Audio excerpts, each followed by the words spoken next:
저는 원래 북한학 전공자는 아니었습니다.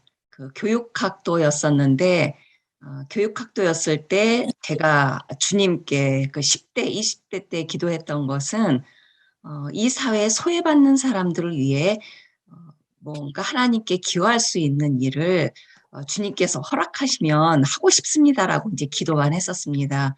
근데 그런 기도를 주님께서 어떻게 들으셨는지 우연하게 그 남편을 만났고 러시아 전공자였고 러시아 땅을 밟았습니다. 그러면서 저는 이제 러시아에서 북한학을 해야 되겠다는 시작을 했고, 그리고 2005년도에 이제 한국에 들어와서 이제 북한 연구를 시작을 하게 됐습니다. 이러한 모습을 보면서 여러분들 같은 경우에는 북한 선교에 대한 그런 비전을 가지고 이 길로 들어선 것을 보면 어, 이러한 만남을 통해서 강의를 통해서 여러분 한 사람 한 사람이 여러 하나님께서 어떻게 인도하실지 그 기대하는 마음으로 이 시간을 함께 하고 싶습니다.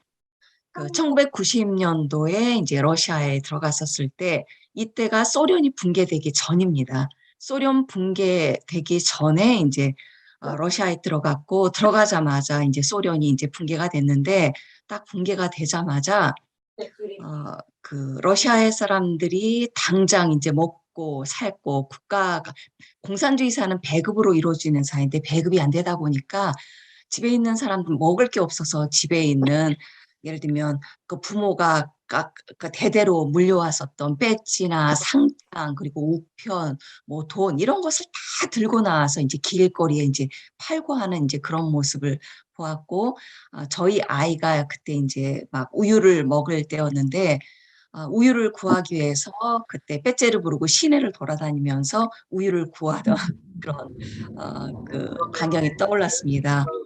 그러면서 아, 그 사회주의 종주국이라고 하는 러시아가 이렇게 체제 전환되는 상황에서 이렇게 어렵다라고 하면 지금 북한은 만약에 그 당시에도 이제 북한 붕괴니 이런 이야기가 많이 오갔었을 때이기 때문에 과연 북한이 붕괴한다던가 북한이 체제 전환을 하게 되면 어떻게 될까? 이러한 관심하에 저는 북한 연구를 하게 되었습니다. 그렇게 해서 이제 북한 쪽으로 학위를 받고 2000년도 들어와서 북한 교육, 통일 교육, 그리고 북한 청소년 쪽을 이제 계속 강의를 했는데 강의를 하면서 항상 제가 이제 공허함을 느꼈던 건 뭐냐면 내가 북한 체제에 대해서 알고 북한의 청소년 교육 제도, 북한 주민이 어떠한 삶을 살고 있는가 이런 부분들을 연구하고 공부하기는 하는데 이게 통일이랑 무슨 상관이지?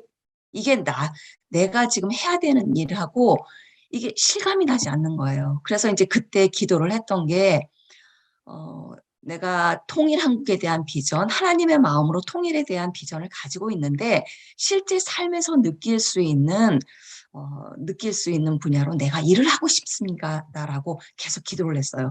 그랬더니 2010년도에 저에게 길을 열어주셨습니다. 다시 말하면 저는 원래 연구자로 시작을 했어요. 근데 연구자로 시작을 했는데 2010년도에 한국교육개발원에 탈북 청소년 교육지원센터가 만들어졌습니다. 이 센터가 만들어졌던 게 탈북 청소년이 한국에 와서 일반 학교에 집어넣어요. 근데 학교에 적응하지 못하고 다 중도 탈락해서 밖으로 나가고 대안학교 가고 아니면 떠돌고 이러한 그 현실을 보면서 교육부가 이 탈북 청소년이 학교에 잘 적응하도록 또는 학교 안팎에서 잘 정착하도록 하기 위한 기관으로 탈북 청소년 교육지원센터를 만들었고 저는 초창기 멤버로 들어가서 일을 하게 됐습니다. 1년 정도 일하다가 다시 그 통일부 산하의 남북하나재단, 그러니까 정식 명칭은 북한이탈주민지원재단입니다. 그래서 지원재단은 바로 하나원을 나오고 난 이후에 탈북민의 한국사회 정착을 전체적으로 다 지원해주는 역할, 종합적으로 지원해주는 역할을 하기 때문에 제가 이곳을 들어가서 2011년부터 지금까지 일하고 있습니다. 그래서 현재 남북 주민이 함께 일하는 현장에서 평화, 통일을 고민을 하고 있습니다. 그래서 이제 제가 항상 기도를 해오기는 했지만, 저는 정말 제가 교육학자가 북한을 연구할 거라고 생각을 못 했습니다. 러시아에 갈 거라고 생각을 못 했어요. 근데 이제 여기 중간에 보게 되면 모스크바, 크레물린 광장에 갔었고 러시아에서 한 6년 정도 살았던 것 같습니다. 그러니까 요거는 계속 6년이 아니라 1년, 2년 왔다 갔다 하면서 살았었고 여기서 박사후 과정도 이제 러시아에서 공부를 했습니다.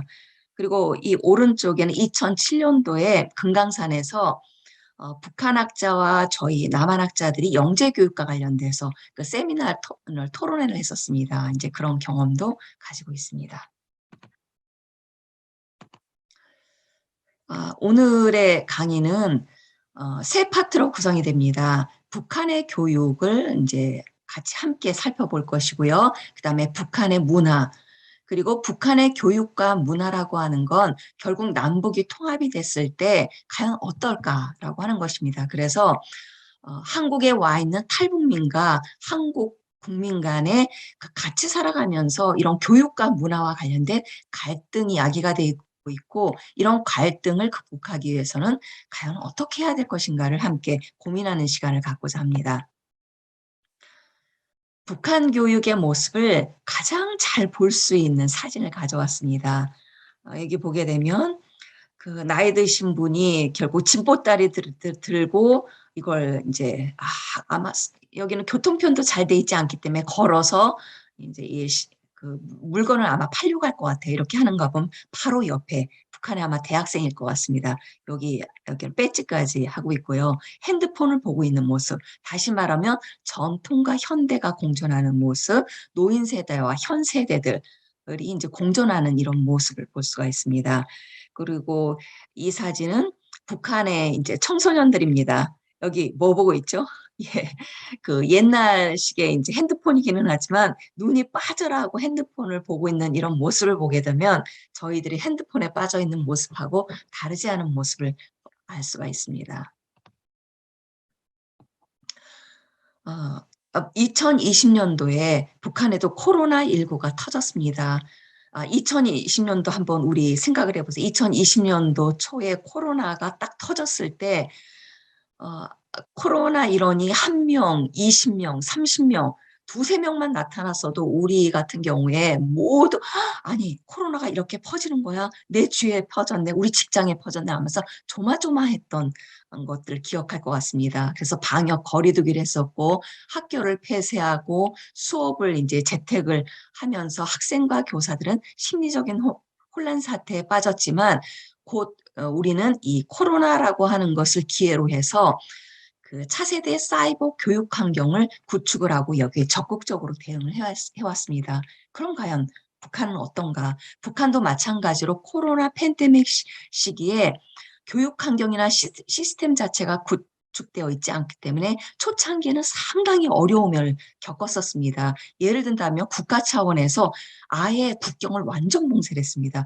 우리는 국경 봉쇄를 한다라고 하면 중국도 봉쇄를 했지만 중국에 비교가 안 될 정도로 북한은 엄격하게 봉쇄를 했던 게 예를 들면 어느 정도라냐면 북한에서 이제 중국이나 러시아 쪽으로 나가는 것에 대해서는 그래도 이제 나가도록 했어요. 그렇지만 러시아, 중국, 하여튼 국경과 관련돼서 북한으로는 절대 들어오지 못하게 했습니다. 심지어는 러시아에 그 북한의 노동자가 많이 들어가 있잖아요. 그럼 노동자들이 계약 관계가 끝나고 난 다음에 북한으로 돌아와야 되는데 이 러시아와 북한의 이 국경에서 이 북한의 노동자가 북한으로 들어오게 되면 이 코로나가 번져서 북한 전역이 이런 비상 상태에 도입이 될까봐 아예 국경을 철저히 봉쇄를 했습니다.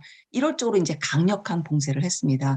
학교 안에서는 2020년도에 2월에서 6월 사이에 학교 등교를 했다 말았다 했다 말았다 이럴 정도로 상당히 혼란스러웠고 좌충우돌을 했었는데 2021년도 들어와서는 새로운 교육 정책과 온라인 시대에 맞는 교육 환경을 구축하면서 어느 정도 적응이 되어 갔습니다. 북한의 먼저 경제발전 전략과 교육 정책을 살펴볼 텐데 북한의 교육은 철저하게 경제발전 전략에 입각해서 교육 정책이 시행이 되고 이것이 현장에 적용되는 방식으로 이루어지고 있습니다. 그럼 김정은 정권이 들어서서 새로운 경제정책을 준비를 하면서 우리식의 경제관리 방법을 하겠다. 그리고 이때 표어는 뭐냐면 지식경제 시대다. 라고 이야기를 했습니다. 이것이 교육 안에서는 원래 북한은 11년제 의무교육이었습니다. 이것을 12년제 의무교육으로 했고요. 무엇보다도 과학을 중시하면서 인재교육을 했고, 김정은 정권 들어와서 그 교육법을 다 개정을 했습니다. 교육법, 고등교육법, 교원법까지 다 개정을 했고요. 그 다음 단계가 2016년부터는 국가경제발전 5개년 전략에서 과학기술 강국을 해야 되겠다. 그래서 전민 과학기술 인재화를 이야기를 했는데 이것은 무슨 뜻이냐면 북한의 전 국민들이 과학기술 인재가 되어야 된다는 거예요. 이걸 엄청난 소리거든요. 북한에 온 백성 2,500만이 다 과학기술 인재를 만들겠다라고 하면서 원래 11년제 의무교육을 이야기를 했지만 이게 11년제였다가 12년제 되려면 한꺼번에 할 수가 없거든요. 준비 단계를 거쳐서 2017년도에는 모두 다 12년제 교육을 전반적으로 다 적용이 됐어요. 그리고 원래 북한에는 직업기술 교육이 없어요. 직업기술 교육이라고 하는 게 뭐냐면 우리는 고등학교 단계에 인문계하고 실업계가 있죠.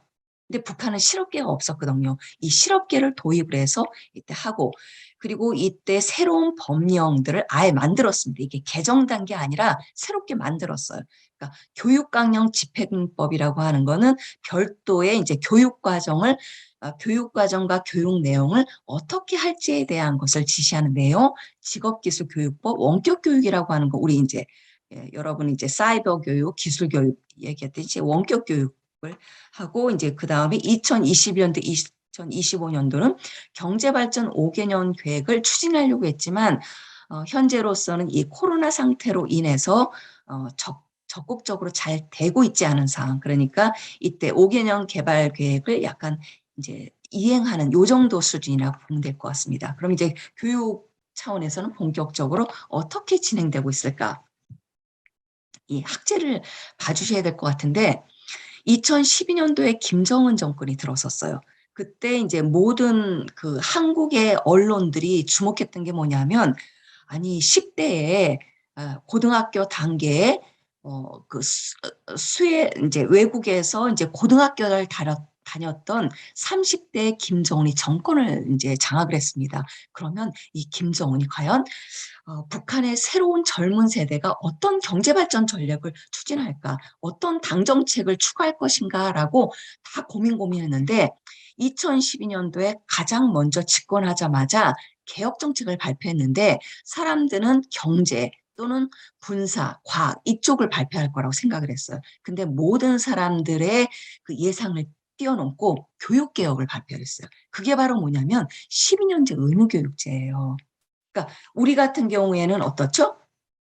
한국 같은 경우에는 유치원은 빼놓고 초등학교 6년, 중학교 3년, 고등학교 3년 중에 초등학교, 중학교 합해서 9년 의무교육제예요. 근데 이제 어, 그 9년제 의무교육이긴 하지만 우리나라의 경우에는 고등학교까지 의무교육이라고 해도 가언이 아닐 정도로 실제 고등학교 단계에서도 학비를 내지 않고 국가 차원에서 지원하는 게 많습니다. 그렇지만 법령 차원에서는 그 9년제 의무교육입니다. 근데 북한의 교육은 12년제 의무교육인데 바로 이 김정은 정권이 들어서기 전에는 11년제였어요. 다시 말하면 이 의무교육에는 유치원 1년도 의무교육, 그리고 소학교가 원래 4년이었어요. 그게 5년이 됐고요.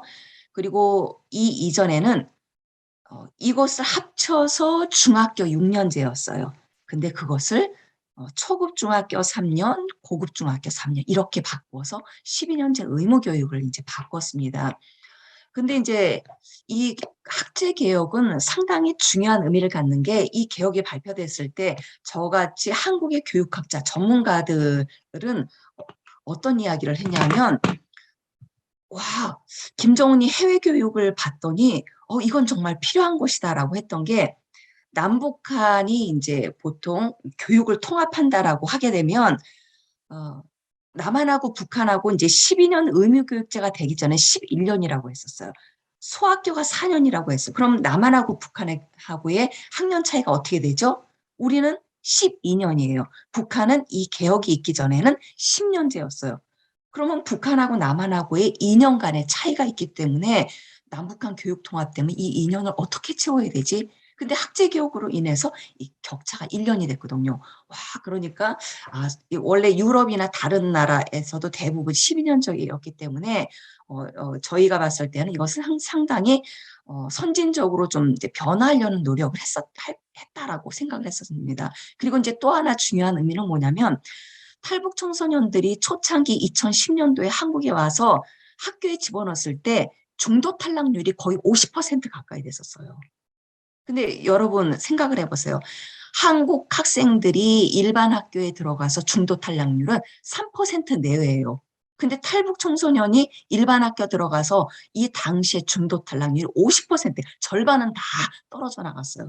그것이 왜 그러냐면 바로 이 학제 때문이에요. 이 학제라고 하는 게 한국 학제 중심으로 적용을 했고 북한 것은 거의 고려하지 않았어요. 예를 들면 북한에서 중학교 2학년을 다니다가 한국에 왔어요.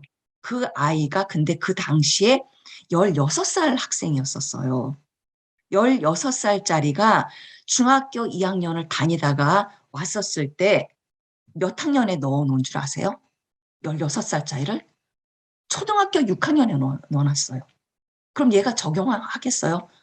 근데 이제 그럼 왜 그랬냐 하면 북한에서도 학교를 다니다 말다 하고 중간에 엄마 따라서 막 돈 벌고 그리고 나 중국에 넘어가서 학교를 못 다니다 보니까 떠돌아다니다가 한국에 와서 오다 보니까 중학교 2학년을 다니다가 왔으면 우리 같은 경우 중학교 2학년에 넣어야 되잖아요. 근데 한국 학교 중심으로 하다 보니까 이게 초등학교 6년, 중학교 1년 하다 보니까 초등학교 6학년에 넣었어요. 결국은 이제 적응하지 못하고 결국은 학교를 나올 수밖에 없었습니다. 그래서 이제 요즘 같은 경우는 이제는 이것은 이제 북한의 학자도 이제 반영을 해야 되겠다 해서 이제 지금 만약에 들어온 경우에는 아무리 16살짜리가 중학교 2학년을 다니다 말았어도 초등학교 4년을 북한에서 다녔던 거잖아요. 근데 초등학교 6년을 다닌 것으로 인정을 해요. 그래서 지금은 중학교 2학년에 넣었습니다. 이렇게 이제 바뀌었다는 것이고요.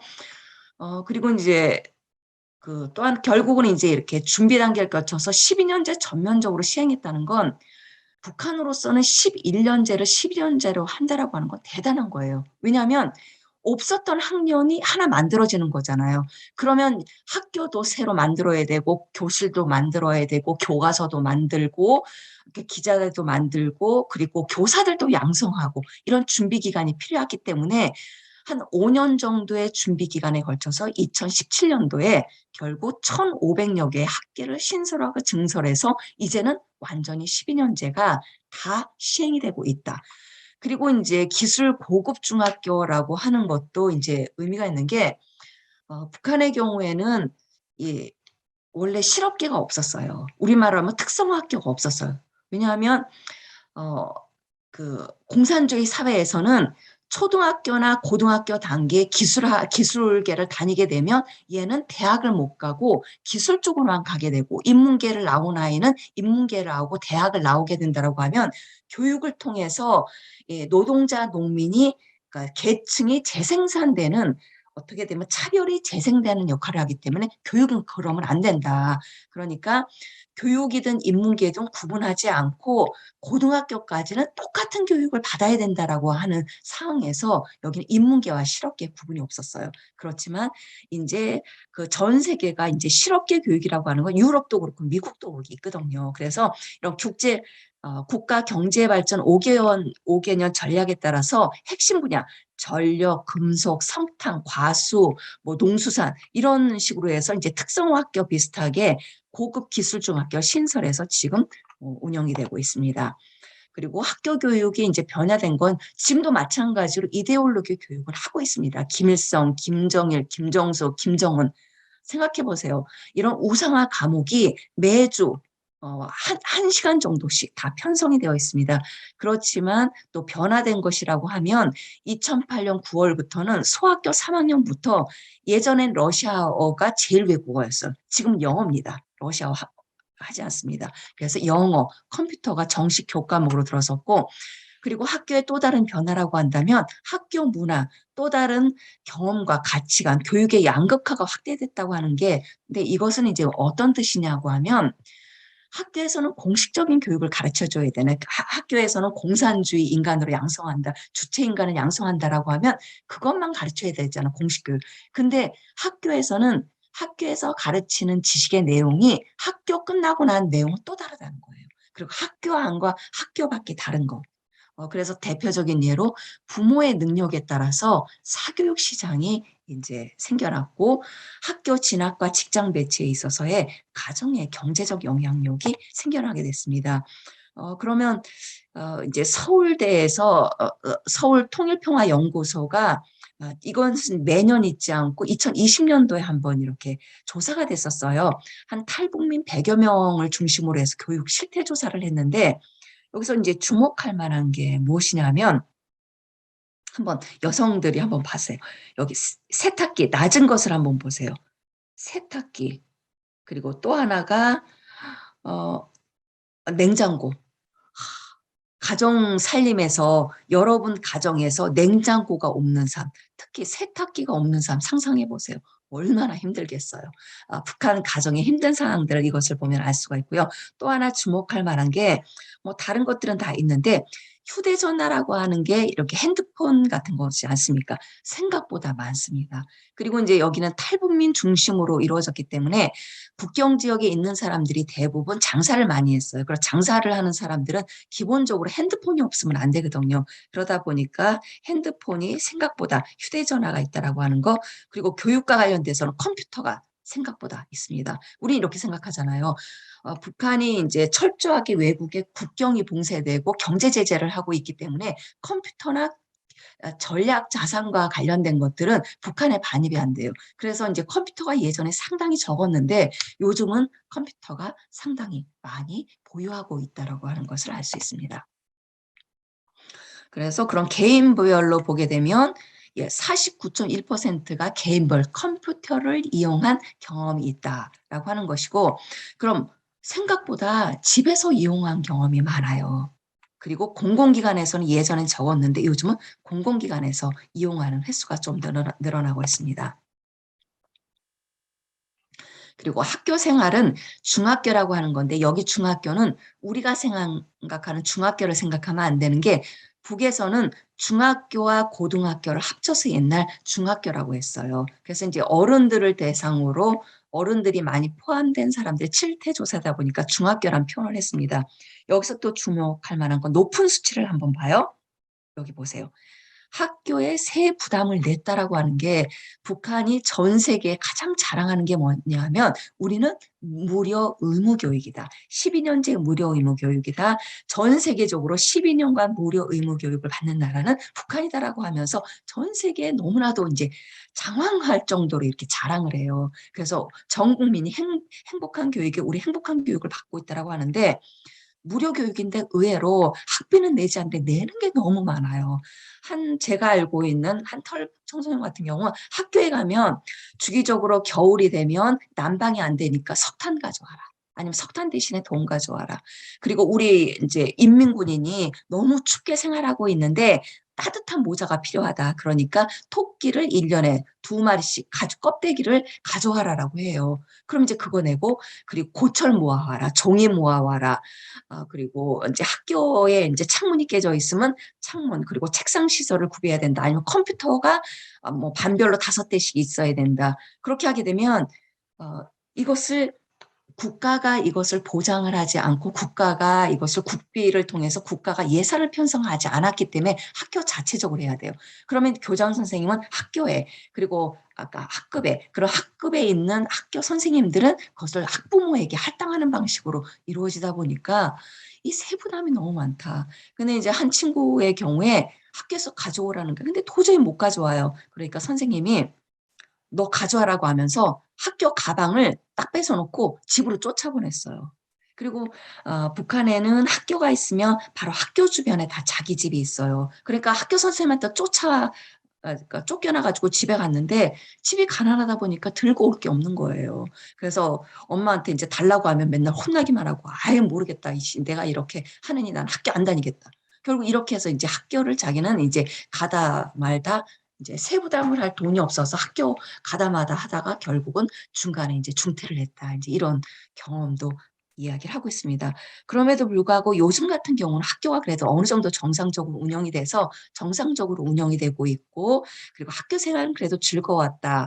뭐 학습 열의가 높았다. 하지만 학교 시설이 현대화라고 하는 것은 낮은 것을 알 수 있습니다. 그리고 사교육은 우리가 생각하면 원래 사교육은 있어서는 안 돼요. 왜냐하면 공교육만 있어야 되거든요. 그런데 사교육이 있습니다. 2020년도에 보게 되면 생각보다 의외로 북한에서 사교육, 다시 말하면 개인이 돈을 주고 사교육을 했던 경험이 있다가 33%예요. 그리고 예전에는 이게 음악이나 체육이나 무용이나 이렇게 이런 과목을 중심으로 이루어졌는데, 요즘 같은 경우 외국어, 컴퓨터 이런 교과목도 이래 사교육이 이루어지고 있어요. 왜냐하면 학교에서 공부를 잘하게 되면 영재교육기관, 제일중학교에 진학을 할 수가 있고, 그리고 좋은 고등학교나 이제 중학교나 고등학교 진학하고 난 다음에 이 대학 입시라고 하는 데 좀 더 이제 그 좋은 여건이 구비되어 있을 수가 있기 때문에 사교육이 이루어지고 있습니다. 그럼 북한에서 누가 엘리트 교육을 받는가 할 때 대학 진학 요인과 관련돼서 누구는 그래요. 북한에서는 출신 성분, 돈만 있으면 다 대학을 간다라고 하는데, 그 1순위를 보게 되면 출신 성분이나 부모의 경제력이 갈수록 높아져요. 그렇지만 골고루 높은 게 뭐죠? 예, 1순위, 2순위, 3순위 다 골고루 높은 게 학교 성적이에요. 좋은 대학교를 가려고 하면, 대학에 진학하려고 하면 그래도 공부는 잘해야 된다. 그래도 어느 정도 공부를 하는 친구가 대학을 가게 됩니다. 그리고 북한에서의 대학 진학률은 원래 여기는 통계를 잡지는 않지만 대체적으로 4년제 대학에 진학하는 율이 15% 내외, 많아야 20%, 적어도 10%요 정도로 이제 대학을 진학합니다. 근데 한국은 어떻죠? 70%가량이 다 대학을 진학을 합니다. 그런 남북 통합이 되었을 때 이런 대학 진학률과 관련된 이 부분도 고민을 해야 될 것 같습니다. 그렇지만 하여튼 최근에 들어와서는 무엇보다도 1순위로 가장 높은 게 부모의 경제력이에요. 대학을 들어가서 학비를 내지 않아요, 북한은. 마찬가지로. 그런데 학비는 내지 않지만 그 외에 내야 되는 게 너무 많습니다. 그렇기 때문에 한 친구 같은 경우 그런 얘기, 의대에 들어갔어요, 북한에. 근데 우리나라 돈으로 북한에 1년에 100만 원 정도가 소요됐던 것 같다라는 이야기를 해요. 엄청난 돈이지 않습니까? 그럼 야, 과연 그럼 이 돈이 북한에서의 교사의 월급이, 공식적인 교사의 월급이 한 달에 우리나라 돈으로 한 5천 원 정도밖에 안 돼요. 5천 원 정도면, 북한 돈 5천 원 정도면 쌀 2kg 정도를 살 수 있는 돈이에요. 근데 거의 우리나라 돈으로 한 100만 원 정도가 소요될 수 있다라고 이야기를 한 경우도 있었기 때문에, 그렇다라고 하면 정말 이제 쉽지 않는 것을 알 수 있습니다. 그럼 북한의 고등교육을 보면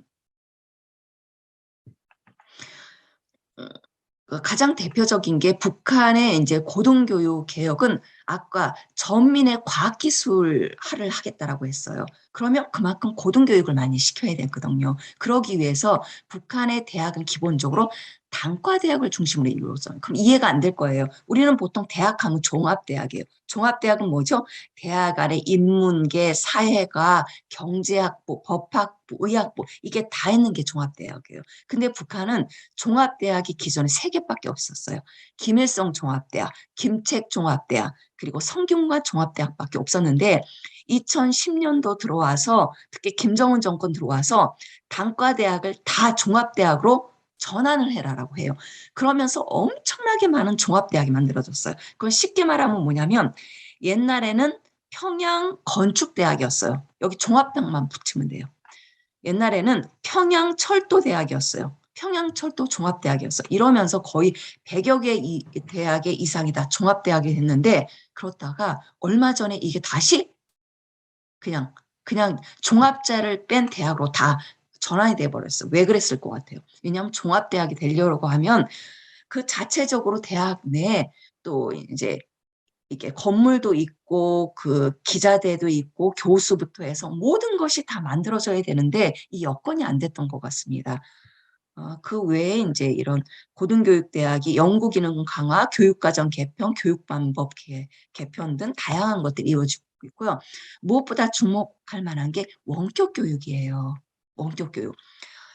우리는 원격 교육하게 되면 사이버 교육, 인터넷을 통한 교육을 생각하게 되는데 얼마 전까지만 해도 북한에서의 원교육, 특히 이제 70년대 원격 교육은 라디오와 TV를 통해서 이루어졌어요. 그렇지만 북한도 마찬가지로 2000년대 이후에는 컴퓨터와 네트워크 기반을 활용한 원격 교육이 활발하게 이루어지기 시작했는데 특히 김정은 정권이 이제 들어서면서 이 원격 교육은 크게 둘로 나뉘어요. 대학 원격 교육, 여기요. 그리고 또 하나는 사회 원격 교육입니다. 그러니까 대학 원격 교육이라고 하는 건 대학에 들어가서 대학 홈페이지에 들어가서 대학 원격 교육을 받고 대학을 졸업을 했다라고 하는 졸업장을 받는 겁니다. 그래서 뭐 김일성 종합대학, 김책 종합대학 이렇게 해서 하는데 현재 10만 명 정도가 원격 교육을 받는데요. 상당히 엄청나죠.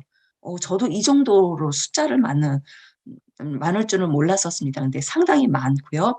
사회 원격 교육이라고 하는 것은 직장에 다니고 있는 사람, 예를 들면 공장에 다니거나 학교 교사 또는 이제 뭐 기업소 뭐 이런 데 다니던 사람들이 재교육 차원에서 원격 교육을 받는 거예요. 이런 사회 원격 교육은 각 기업소에 과학기술 보급실이라고 하는 걸 만들어요. 컴퓨터가 있는데, 그리고 국가 차원에서 각 이제 과학기술 전당이라고 하는 걸 만들어 놓고 여기 컴퓨터를 딱 여기에 만들어 놓고 여기 네트워크가 이루어져 있습니다. 여기에서 원격 교육을 받도록 하고 있어요.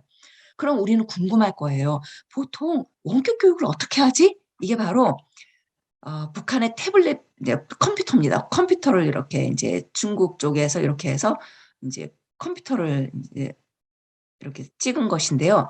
김책공업종합대학 원격교육대학 하게 돼. 여기 뭐죠? 식별자. 뭐겠죠? 식별자면 여기다 아이들을 넣는 거겠죠? 암호하게 되면 우리 마찬가지로 아이. 여기 가입하기가 있습니다. 여기 보면 어제 방문한 숫자, 오늘 방문한 숫자가 있어요. 그리고 여기 보게 되면 대학교육, 공장대학교육이라고 하는 건 기업에 있으면 기업에 직장을 다니면서 공장에 다니면서 교육을 받는 학생들, 뭐 강습, 재교육 이렇게 나뉘어 있는 걸 볼 수가 있습니다. 이것은 여기 보이죠? 태블릿용 원격 교육 화면이에요. 그래서 이제 원격 교육 태블릿 화면을 보게 되면 한 대학만 들어가게 되는 게 아니라 김책공업종합대학, 원산농업종합대학 이렇게 해서 4개의 대학이 있고요. 그래서 김책공업종합대학을 클릭을 딱딱 했어요. 그랬더니 이 화면이 나오는 겁니다. 이 화면에 뭐라고 돼 있죠? 통보문의. 이제 통보문의라고 하는 건 말 그대로 통보하는 거. 이거 이렇게 하세요. 우리 생각하면 안내, 공지사항 정도로 생각하면 돼요. 그럼 이제 띄워져 있고 학습 시간표, 여기 뭐 원격 시험도 봐요. 원격으로 시험을 보는 곳이요. 평상시 시험을 보고 뭐 참고자를 이렇게 해서 들어가서 수업을 할 수 있도록 이제 되어 있습니다. 그러면 이제 여러분이 이제 궁금하실 것 같아요. 아니, 북한에서는 원래 이제 그 네트워크가 안 되라고 들었는데, 아니, 북한에서 어떻게 이제 원격 교육을 하지라고 했는데, 북한에서는 인트라넷이 운영이 돼. 인트라넷은 뭐냐면, 그 한국이나 국제사회하고의 이제 이렇게 네트워크가 구축된 게 아니라 북한 밖에 있는 모든 인터넷 전산망은 딱 들어가 이제 필요한 사람, 국가기관에 있는 허락된 사람만 들어갈 수 있고 북한 안에 있는 사람의 경우 인트라넷이라고 해서 북한 안에서 이제 연결이 되도록 되어 있어요. 그럼 그 안에는 어떻게 연관되어 있냐면 전민의 과학기술 정보화 네트워크를 구축하기 시작했습니다. 김정은이 들어와서. 그래서 이제 무엇보다도 먼저 한 게 전 국민을 과학기술 인재화로 만들려고 하면 컴퓨터를 다룰 줄 알아야 되잖아요. 네트워크에서 접속을 하고 이제 정보를 나눠야 되기 때문에 전국 도시군 단위로 과학기술 정보화 네트워크를 구축을 했어요. 그래서 2014년도에 각 시군 단위로 전자도서관을 만들었어요. 그러니까 시와 군에 그러니까 자신이 갈 수 있는 그 시군에 컴퓨터실을 만들어 놓고 전자도서관 미래원이라고 해서 그러니까 이제 우리 동네에서 여러분이 만약에 여러분 동네에서 컴퓨터를 하고 싶다. 그러면 여러분 동네에서 뭐 30분 내지 1시간 이렇게 해서 이제 군에 가요. 아니면 시에 가가지고 전자도서관에 들어가서 컴퓨터를 하면 되는 거죠. 미래원에 가서. 그리고 이 미래원에는 바로 국내 과학 연구기관, 국내 도서관 사이에 전산망이 형성되어 있어서 여기서 열람하고 자료 인쇄도 하고 이렇게 다 이것을 볼 수 있게 되어 있습니다. 또 하나는 2016년도에는 최신 과학기술 거점인 과학기술 전당을 개원을 했습니다. 이걸 어떻게 보면 이제 과학기술과 관련된 모든 자료가 집적되어 있는 것이죠. 그리고 여기서 바로 이 한 곳을 만들어 놓고 이 과학기술 전당의 이 자료들을 바로 과학기술 보급실이라고 해가지고 전국적으로 200여 개를 신설해 놨어요. 아까 이제 공장에 있는 사람들이 그 기업소에서 원격 교육을 하려고 하면 공장에서 일하다가 이 원격 교육을 해야 되잖아요. 그럼 멀리 가면 이제 접속할 수 모르잖아요. 그러니까 큰 기업소의 경우는 큰 기업소 안에 과학기술 보급실이라고 하는 게 있어서 여기에서 컴퓨터가 있어요. 여기 인트라넷이 보급되어 있기 때문에 여기 들어가서 원격 교육을 할 수 있도록 이렇게 만들어 놓은 것이죠. 그리고 이제 교육 환경의 변화라는 거 이렇게 이제 원격 교육이 이루어지면서 아래 법까지 제정을 했습니다. 그렇지만 이제 그렇게 긍정적이지 않은 게 북한의 인터넷 보급률 0.1%밖에 되질 않아요. 그럼 가정이나 개인 차원에서 인트라넷을 설비한다라고 하는 것은 거의 불가능하겠죠. 그렇기 때문에 비용이나 망 케이블 설치 이런 측면에서 이제 어렵다. 그러니까 개인이 인트라넷에 접속해서 하려고 하면 전자도서관 미래원을 간다든지 각 공장이나 기업소에는 과학기술 보급실에 들어가서 하고 학생들의 경우에도 바로 자신들의 학교 또는 이 전자도서관에 가서 교육을 해야 되는 그런 상황이라고 봐야 될 것 같습니다. 그렇지만 2021년도에도 이제 코로나 시기에 원격 교육을 시행했다라고 하지만 일반 학생들의 컴퓨터가 그렇게 많지 않았기 때문에 컴퓨터가 있는 경우에는 컴퓨터로 원격 교육을 했지만 없는 경우에는 과제물로 수업을 한다든지 아니면 선생님이 각 그 가정에 방문해서 이제 방문 교육을 한다든지 이렇게 해서 교육이 이루어졌습니다. 그럼 북한 문화를 살펴보도록 하겠습니다. 여기 결혼식의 모습입니다. 신부 신랑의 모습. 예. 그리고 여기 이제 그 옆에 있는 이제 결혼식 하객으로 아마 이 아이가 쫓아갔을 것 같아요. 여기 신발 보세요. 재밌죠? 예, 나이키 신발을 신고 있습니다. 그리고 예전에는 이제 결혼식을 할 때도 집에서 많이 결혼식을 했었어요. 아니면 집에서 어느 장소를 정해서 하는데 요즘 같은 경우는 돈이 있는 그러니까 돈을 이제 이렇게 많이 비축했거나 이렇게 부자가 된 사람들이 많이 생겨나고 있어요. 그런 경우에는 결혼식 식당이 만들어져서 여기서 결혼식을 하고 그리고 피로연을 하는 이런 방식으로 북한도 변화되고 있습니다. 북한에서 예전 같은 경우는 뭐 제사를 지내지 않는다, 설날, 구정 아니면 뭐 추석 이런 거 단오이로 하지 않는다, 뭐 이런 얘기가 많았지만 요즘은 북한에서도 마찬가지로 다 제사를 지냅니다. 그러니까 제사를 지내는 데도 있고 안 지내는 데도 있고 이것은 각 가정의 형평에 따라서 하는데 이렇게 이제 제사 지내는 모습을 볼 수 있고요. 그렇게 추석에 제사를 지내고 나서 또는 지내지 않는 경우 가족끼리 모여서 음식을 나누고 난 이후에 북한에 이제 주목할 만한 건 김일성 광장이나 네. 각 지역에 여러 사람이 네? 모여 있는 그 시설에서는 사람들이 이제 밖으로 나옵니다. 그러신 나와서 거예요? 전통 놀이라고 할 아, 수 있는 이렇게 그러면 죄송한데 널뛰기, 몇 시까지 통화 가능하세요? 어, 예. 지금 강의 듣고 널뛰기를 있는 게 있어서. 한다든지 이렇게 뭐 이렇게 그 민속 놀이를 한다든지 음. 이렇게 우리는 이제 이런 민속 놀이라고 하는 걸 TV에서나 볼 수 있는 것이라면 북에서는 이렇게 함께 즐기는 이런 문화로 자리 잡고 있습니다. 그리고 전국 민속 씨름 대회 매년 이렇게 씨름 우리도 이제 씨름 대회 하지 않습니까? 씨름 대회하고 씨름에서 이긴 사람에게는 황소 그리고 황금 그러니까 금으로 만들어진 황금소를 이제 상으로 주기도 합니다. 그리고 널뛰기 대회도 있고요. 그리고 그네뛰기 대회 뭐 이런 다양한 민속 놀이가 이제 자리 잡고 있습니다.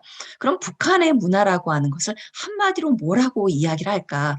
뭐 결국 이제 최고 통치자 또는 당을 위한 문해 정책의 산물이라고 하는데 북한 문화 정책과 관련돼서 여러분에게 함께 같이 나누고 싶은 게 바로 이 이야기입니다. 사회주의적 민속 문화예요. 우리는 이제 아까 그 북한의 문화와 관련된 장면들을 보면서 우리가 놀랄 만한 건 뭐냐면, 북한에서는 한복을 생각보다 자주 이용하고 있네. 북한 대학생들의 교복, 그러니까 요즘은 이제 그러니까 우리식으로 현대적인 교복이 만들어졌지만 얼마 전까지만 해도 개량 한복 형태로 해서 대학생의 그 교복이 한복이었었어요. 이렇게 이제 일상 의복에서 그리고 이렇게 민속놀이라든지 이렇게 전통적인 양식들 그리고 노래를 한다든지 연극이나 춤 이런 것들을 보게 되면 민족적인 내용들이 상당히 많이 가미가 되어 있어요. 과연 북한의 문화 정책은 왜 그럴까라고 하는 건데 이것은 바로 사회주의적 민족 문화 때문이에요. 이건 어떤 이야기냐면 형식은 그러니까 이 민족이라 형식에 있어서는 민족이라는 걸 가져가고 그 안에 내용이 바로 사회주의적인 것이어야 된다는 거예요. 그건 무슨 이야기냐면 문화라고 하는 형식, 그릇은 반드시 한국적인 것, 그리고 민족적인 것, 그러니까 북한적인 것, 북한이라고 하는 민족적인 것을 형식으로 갖고 그 안에 내용을 사회주의적인 걸 담아야 된다. 그러니까 다시 말해 이 사회주의적인 내용이 뭐가 담긴다는 것이죠? 주체사상, 주체성국 문예이론, 그리고 무엇보다도 당성, 그리고 인민성, 계급성 이런 내용을 넣는다는 거예요. 그러니까 이렇게 보여지는 형식에 있어서는 상당히 이런 전통적인 거, 민족적인 형식이 많이 가미되어 있다는 것입니다. 그렇게 이제 그러면 이렇게 사회주의적인 민족 형식, 그렇게 민족적인 형식이 강조되었지만 실제 민족 문화에 있어서도 많은 굴곡을 거쳐왔습니다. 예를 들면 초창기 5, 60년대 같은 경우에는 봉건잔재를 뿌리 뽑아야 된다. 그 당시에는 이제 사회주의를 상당히 강조했던 시기다 보니까 전통적인 혼례, 장례의식을 비판을 했어요. 그리고 조상숭배, 이건 종교적이다, 미신적인 것이다. 음식이나 차례 과도하게 차리는 건 안 된다. 하지 마라. 이렇게 얘기를 했어요. 근데 한번 생각해 보세요. 우리는 어땠죠? 제가 이제 학교 다닐 때인 뭐 70년대 뭐 이때까지만 하더라도 우리도 마찬가지로 허례허식 없애자. 그리고 조상숭배 미신적인 요소가 있다. 뭐 관홍상제 너무 이제 과도하게 차리지 말라 이런 이야기가 있어요. 이런 면에서 봤다는 남북이 어떤 비슷한 과정을 거친다고도 할 수 있습니다. 그렇지만 80년도 후반에 들어와서는 우리식 문화, 조선민족 제일주의를 강조를 하면서 결국 민족적인 것이 좀 더 강조되면서 설날, 추석, 한식, 단오 다 공휴일로 지정되고 있고 이러한 그 민속 명절들을 북한에서도 여전히 즐기고 있습니다. 그렇지만 그 내용에 있어서는 사회주의적인 내용들이 많이 가미되어 있다고 보시면 됩니다. 그렇지만 그럼에도 불구하고 이런 민속 명절이 북한의 일상 문화와 많이 접목이 되어 있습니다. 그것은 무엇이냐면 북한에서 민속놀이, 우리에게 있어서는 민속놀이는 추석 때나 한식이나 뭐 이렇게 그리고 설날이나 이렇게 TV에서나 볼 수 있는 이런 민속놀이라고 한다면 북한에 있어서는 이 민속놀이가 민속체육으로 발전을 했어요. 대중체육이 되었습니다. 그래서 씨름, 널뛰기, 그네뛰기, 화, 화 이런 내용들을 그냥 이제 학교 체육 활동에서 그리고 대학생 활동에서 아니면 청년들의 활동에서 일상 이제 이렇게 행사 때마다 볼 수 있는 것으로 발전했다라고 하는 것이죠. 그리고 남북 모두 민족 명절의 굴절과 복권을 거쳤다라고 하는 건 우리 같은 경우에도 89년 전까지만 해도 구정하게 되면 일제가 워낙 우리의 구정을 이제 뭐 미신적인 요소가 있다. 구정을 세면 너무 구시대적인 것이 아니냐. 이렇게 해서 약간 좀 탄압을 많이 했었어요. 근데 결국 우리 것을 살려야 된다라고 해서 우리 또한 뒤늦게 89년도에 구정을 지금 현재 설날로 지정해서 이제 지내오고 있습니다. 이렇게 보게 되면 이런 민족 문화라고 하는 것이 남북이 모두 함께 이렇게 이제 굴절과 복권이라고 하는 이런 그 흐름을 가지고 있다라고 하는 것을 알 수가 있습니다. 최근 김정은의 경우에는 한마디로 사회주의 문명 강국을 만들겠다라고 하는 건데 눈으로 가시적으로 볼 수 있는 건 뭐냐면 문예도 과학하고 현대화한다는 거예요. 문예도 과학화. 북한에 있어서의 문예의 과학화와 현대화는 뭘까? 가장 가시적으로 보이는 게 문화시설, 관광시설 다 확대했어요. 그리고 평양 도시를 완전히 현대적으로 최첨단 시설로 다 바꿔 놓았습니다. 그리고 주목할 만한 게 2012년도에 문화유산 보호법을 물질 및 비물질 문화유산을 보호했다. 이것은 어떤 이야기냐면 북한은 이제 사회주의권은 유물론 중심이기 때문에 물질 문화를 중요시하고 비물질 문화에 대해서 그렇게 존중하지 않았어요. 그런데 2012년도에는 물질이 아닌 비물질도 문화유산으로 지정을 하고 존중하기 시작했다는 거예요. 가장 대표적인 게 뭐죠? 씨름. 그래서 씨름 같은 경우는 남북이 함께 문화유산으로 등재를 했습니다. 그리고 뭐 민요 중에서도 아리랑, 그리고 음식 같은 경우에도 평양냉면, 김치, 막걸리 다 문화유산으로 보호를 해놓았습니다. 그리고 김정은 시대의 북한 문화의 현대화, 과학화라고 하는데 바로 작년입니다. 평양, 여기가 보통강변이에요. 우리로 말하면 한강변이라고 생각할 수 있는데 북한 보통강이면 이게 전망이 상당히 좋지 않습니까? 바로 그 고급 주택 단지를 이렇게 약간의 이제 이렇게 경사진 형태로 해서 이제 집을 만들어 놓았고요. 여기에 우리가 북한 TV에서 자주 봤던 이춘희 아나운서 보시죠. 이 이춘희 아나운서 그동안 너무 열심히 일했다 하면서 김정은이 직접 입주권을 줬어요. 그리고 집 안에 들어가서 이렇게 사진을 찍었던 이런 장면도 볼 수가 있습니다.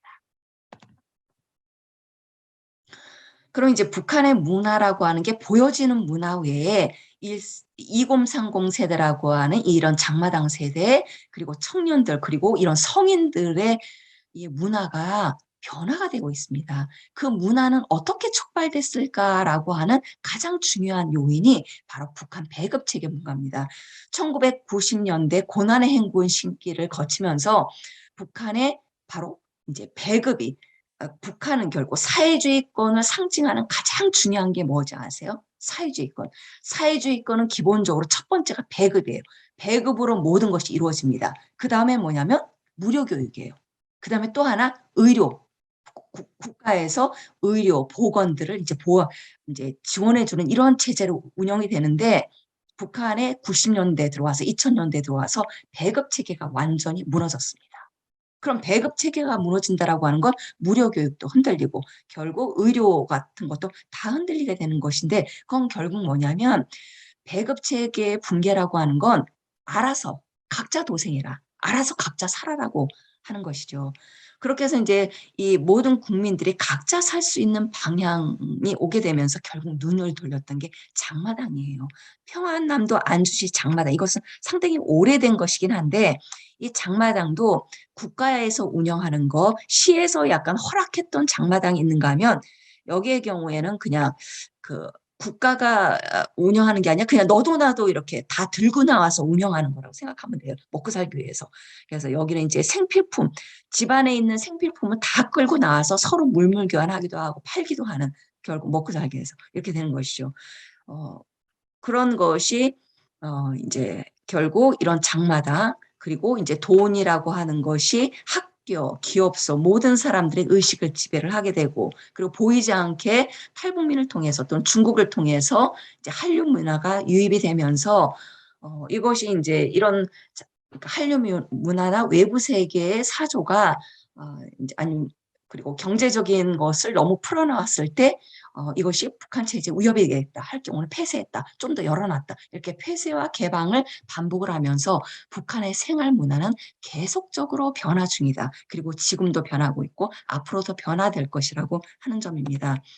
그러면 오늘의 이제 마지막 주제를 살펴보고 이제 마치려고 하는데 결국 한국 사회는 그럼 남북에 이렇게 다른 교육과 문화가 접촉했을 때 어떤 일이 벌어질까라고 하는 건데 우리는 지금 현재 북한 사람과 접촉할 수 없어요. 그럼 북한 사람 대신에 우리는 탈북민을 우리 사회에서 함께 볼 수가 있습니다. 근데 북한 사람이라고 하는 것은 단순하게 북한 사람이 아니라 북한에서 태어나서 자라서 교육받고 그곳에서 이제 직장 생활을 하고 이런 사람이에요. 그건 결국 뭐냐면 북한 사람들 그냥 탈북민이 아니라 북한 문화를 체득한 북한 문화를 가지고 온 북한 문화를 체득한 북한 문화를 대표하는 탈북민이라고 하는 것이죠. 그 탈북민과 한국 사회의 이제 그 가장 주류의 문화를 담재하고 살아왔던 우리 한국민, 다시 말하면 탈북민과 한국민의, 그러니까 북한 출신과 남한 출신의 어떤 접촉과 갈등이라고 하는 건 결국 북한 문화와 한국 문화와의 접촉과 갈등이라고 하는 것입니다.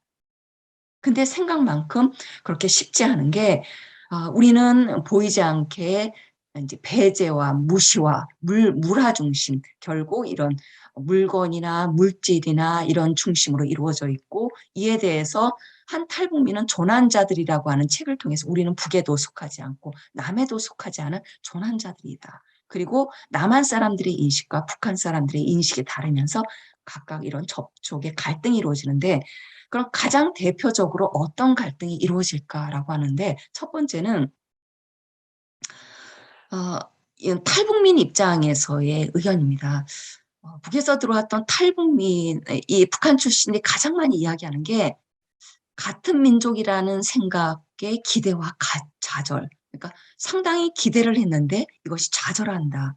이 부분은 한국 사회에 왔었을 때 어느 정도 한국에 대한 정보를 알아요. 알고 왔기 때문에 알기는 알았지만 생각했던 이상으로 한국 사회가 이렇게 다를까라는 이야기를 해요. 한만으로 이런 얘기예요. 북한은 이제 어려서부터 우리는 같은 민족이다. 그리고 우리는 같은 민족이니까 통일을 해야 된다. 우리 같은 말을 쓴다.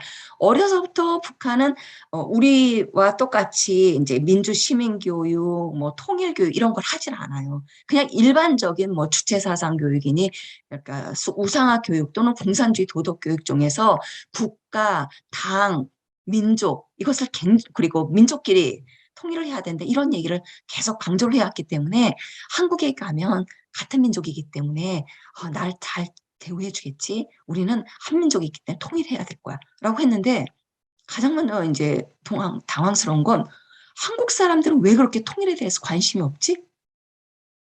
한국 사람들은 너무 이기적이야. 라고 하는 것이고, 그리고 또 한 친구는 이제 가장 충격을 받았던 이야기를 하는 얘기가 뭐냐면, 각 지역에서 이제 그 음식 축제가 있다고 저보고 초청을 했대요. 그래서 이제 초청을 갔어요. 음식문화 축제이기 때문에 와, 그냥 여러 가지 음식을 먹을 수 있겠구나라고 딱 갔더니 보니까 음식문화 축제였어요. 근데 그 음식문화 축제에 인도네시아, 필리핀, 중국 다 음식이 있는데 거기에 북한 음식이 있어요.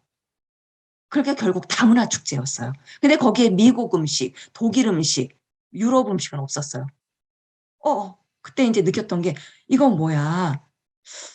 내가 다문화야? 내가 피부색이 우리 한국 사람과 다른 동남아시아, 뭐 필리핀, 아니면 뭐 그런 데서 온 사람하고 똑같다는 거야? 그러면서 상당히 이제 그 어떤 서글픔 이런 것을 느끼고, 그리고 우리에게 있어서의 이런 민족이라고 하는 것은 이 혈통이라고 하는 것도 보이지 않게 경제적인 중심주의 논리가 경제적인 중심에 또 혈통이라고 하는 것이 같이 접목이 돼서 나누는 거예요. 다시 말하면 미국 동포는 우대하고 중국 동포 또는 이제 뭐 조선족 또는 러시아에서 온 고려인 동포에 대해서는 별로 우대하지 않는 거. 그건 뭐야? 내가 중국 동포보다 못하다는 거야? 라는 이런 이야기라고, 제가 알고 있는 한 또 탈북민은 이런 이야기를 하더라고요. 중국에서 상당히 편견받고 차별을 받았을 때는 그래도 그냥 견딜만 했대요. 왜냐하면 중국은 같은 민족이 아니니까. 그래, 중국은 나를 이렇게 편견하고 차별해도 그럴 거야.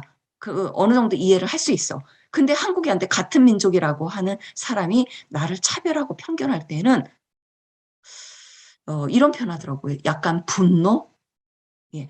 차별이 섭섭하다를 떠나서 약간 분노의 감정을 느낀다는 이런 표현까지 하기로 했습니다. 그것은 뭐냐면 그만큼 이 민족이라고 하는 것이 우리는 보통 민족 중심의 통일을 한다라고 하는데, 민족 중심의 통일이라고 하는 것이 결국 다문화 사회 안에서 너무 민족 중심의 통일이라고 하는 것은 다문화 사회에서는 너무 국가 중심적이고 그러니까 자문화 중심적으로 갈 수 있기 때문에 민족 중심의 통일은 안 된다라고 이런 이야기를 해요. 근데 어떤 탈북민이 이런 이야기까지 하더라고요.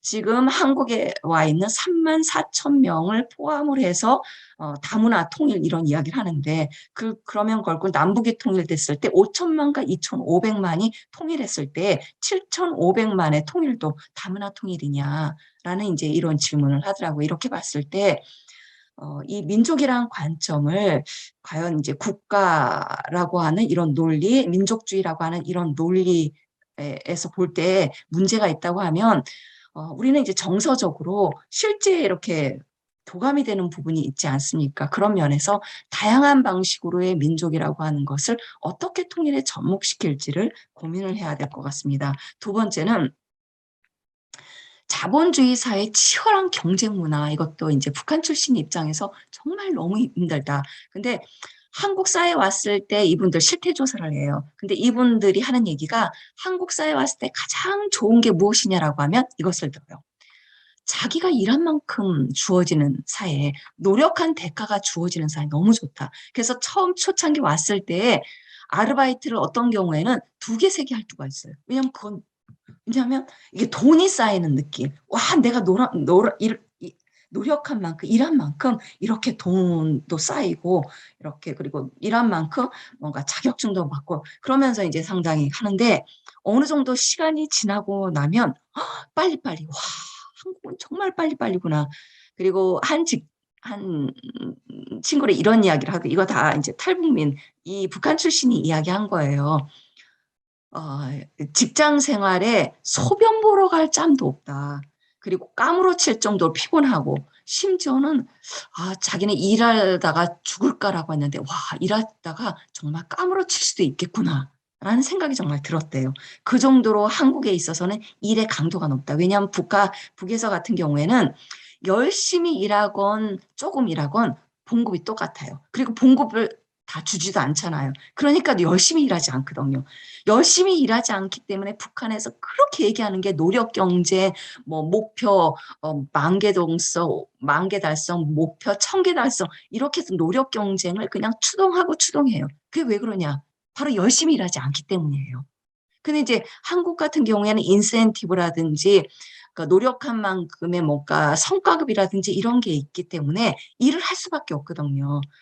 그런데 이제 북한은 이제 정말 시간만 때우면 되는데 한국은 이제 강도가 너무 높다. 그리고 자기 일만 하면 남의 일은 거들떠보지도 않더라. 그리고 이제 교육 문화에 있어서도 북한의 경우에는 어, 이제 학교에 가게 되면 아이들을 맡겨놓고 선생님은 그러니까 사교육이 있다고 하더라도 기본적으로 북한의 교사들, 그 학부모들은 북한 아이들을 맡겨놓고 편안해요. 선생님이 알아서 다 하겠지. 그리고 오전에 학교 수업이 끝나고 나면 오후에는 북한에서는 아이들끼리 모여서 숙제도 학교에서 해요. 아니면 집에 모여서 해요. 그러니까 이제 부모가 아이들의 숙제를 돌보거나 그럴 필요가 없어요. 근데 이제 요즘에 사교육이 생긴 게 뭐냐면 가끔 돈이 생긴 사람들 또는 이제 인테리 계층들이 자기 아이들의 실력을 높여서 영재교육기관이나 대학을 가기 위해서 별도로 사교육을 시켜요. 그렇지 않은 일반 이제 주민들의 경우에는 그렇지 않거든요. 근데 우리는 어떻습니까?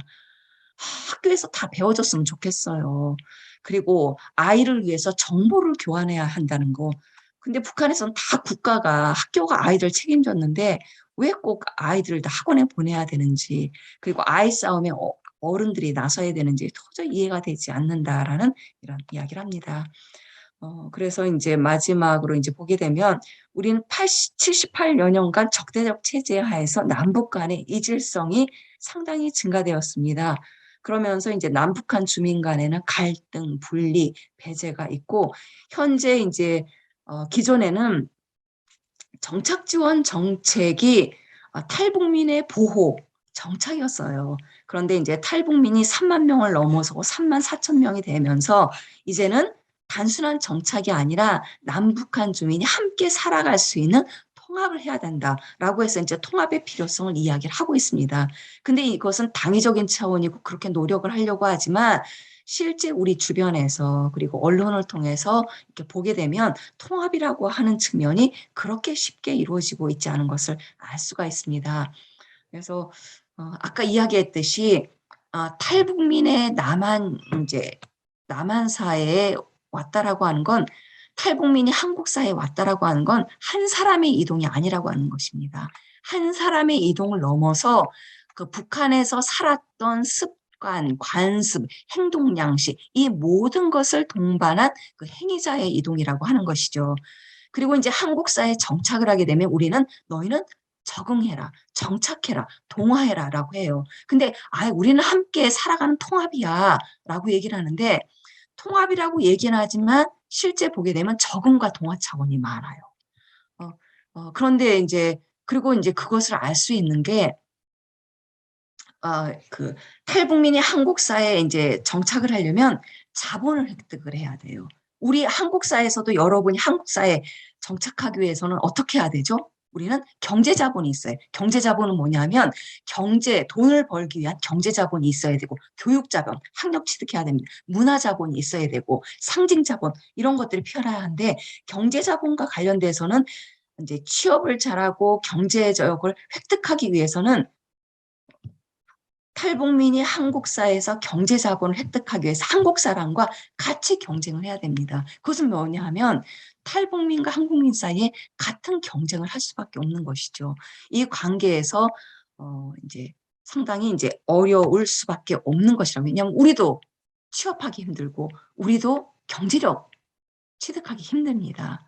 이 가운데서 그래서 이제 궁극적으로 통합, 상호문화 이해, 공존 연습 이것이 이루어져야 되는 것인데 실제 자본 취득을 위해서 한국 사람끼리도 경쟁을 하고 이것은 남북한 주민도 함께 학교 현장 안에서 대학 현장에서 직장 안에서 서로 갈등하고 자본 취득을 위해서 이렇게 충돌하는 그 상황에서 과연 이 부분들을 어떻게 할 것인가? 그것은 인식의 전환, 우리의 마음의 전환도 필요하긴 한데 제가 남북하나재단에서 12년을 일을 했습니다. 그리고 재단 안에는 탈북민이 거의 23%가 우리 북한 출신이 함께 일하고 있어요.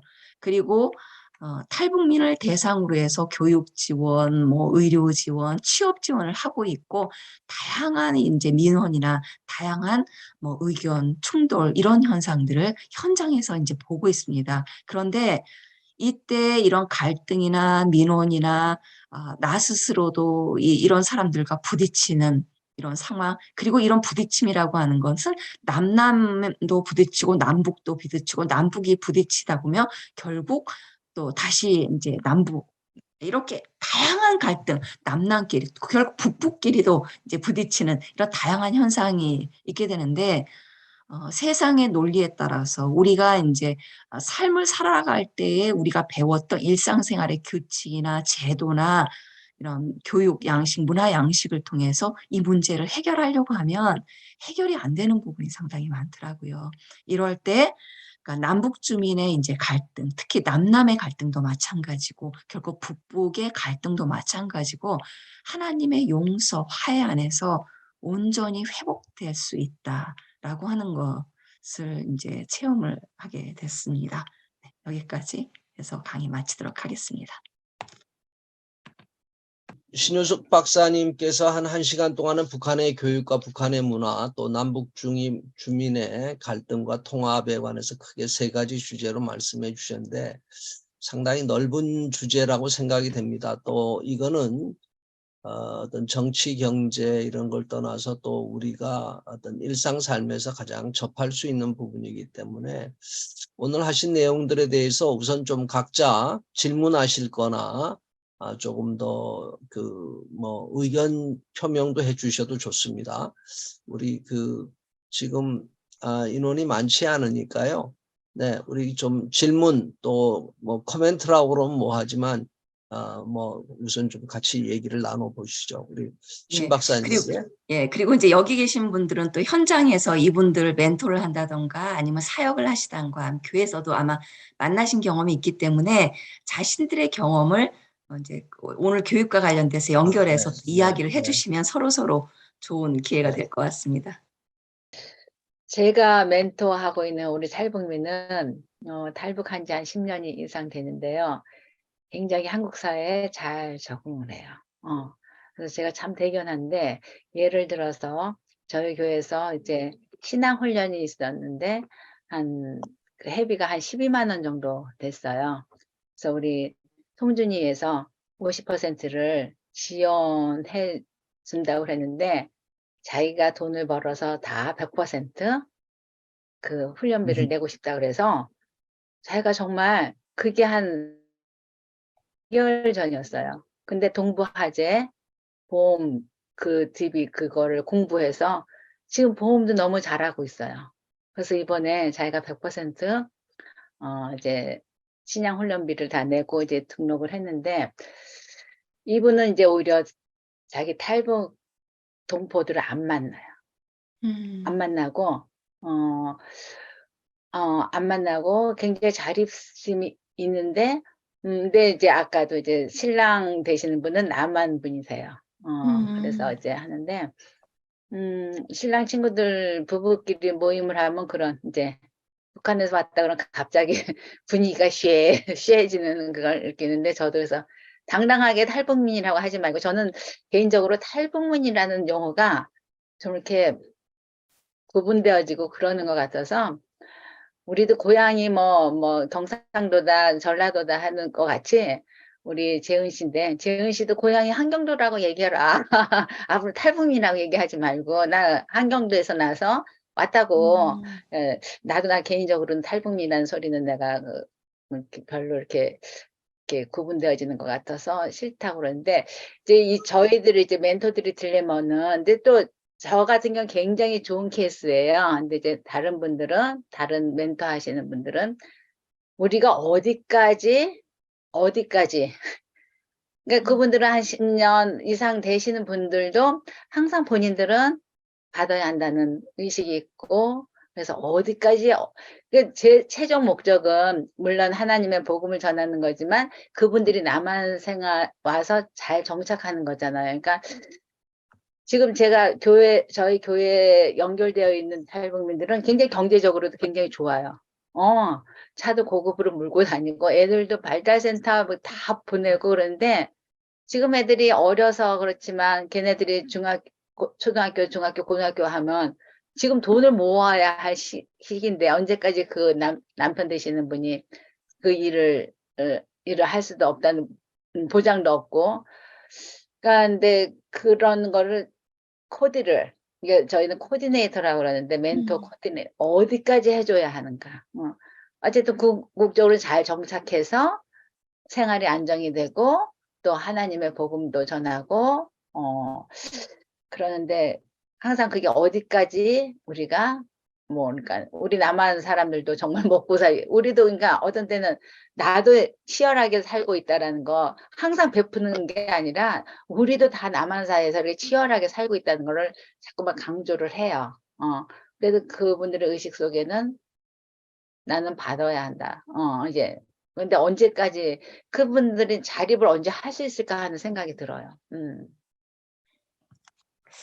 너무 좋은 사례를 이야기를 해줬고, 그분의 경우는 정말 잘 적응하신 사례인 것 같아요. 예.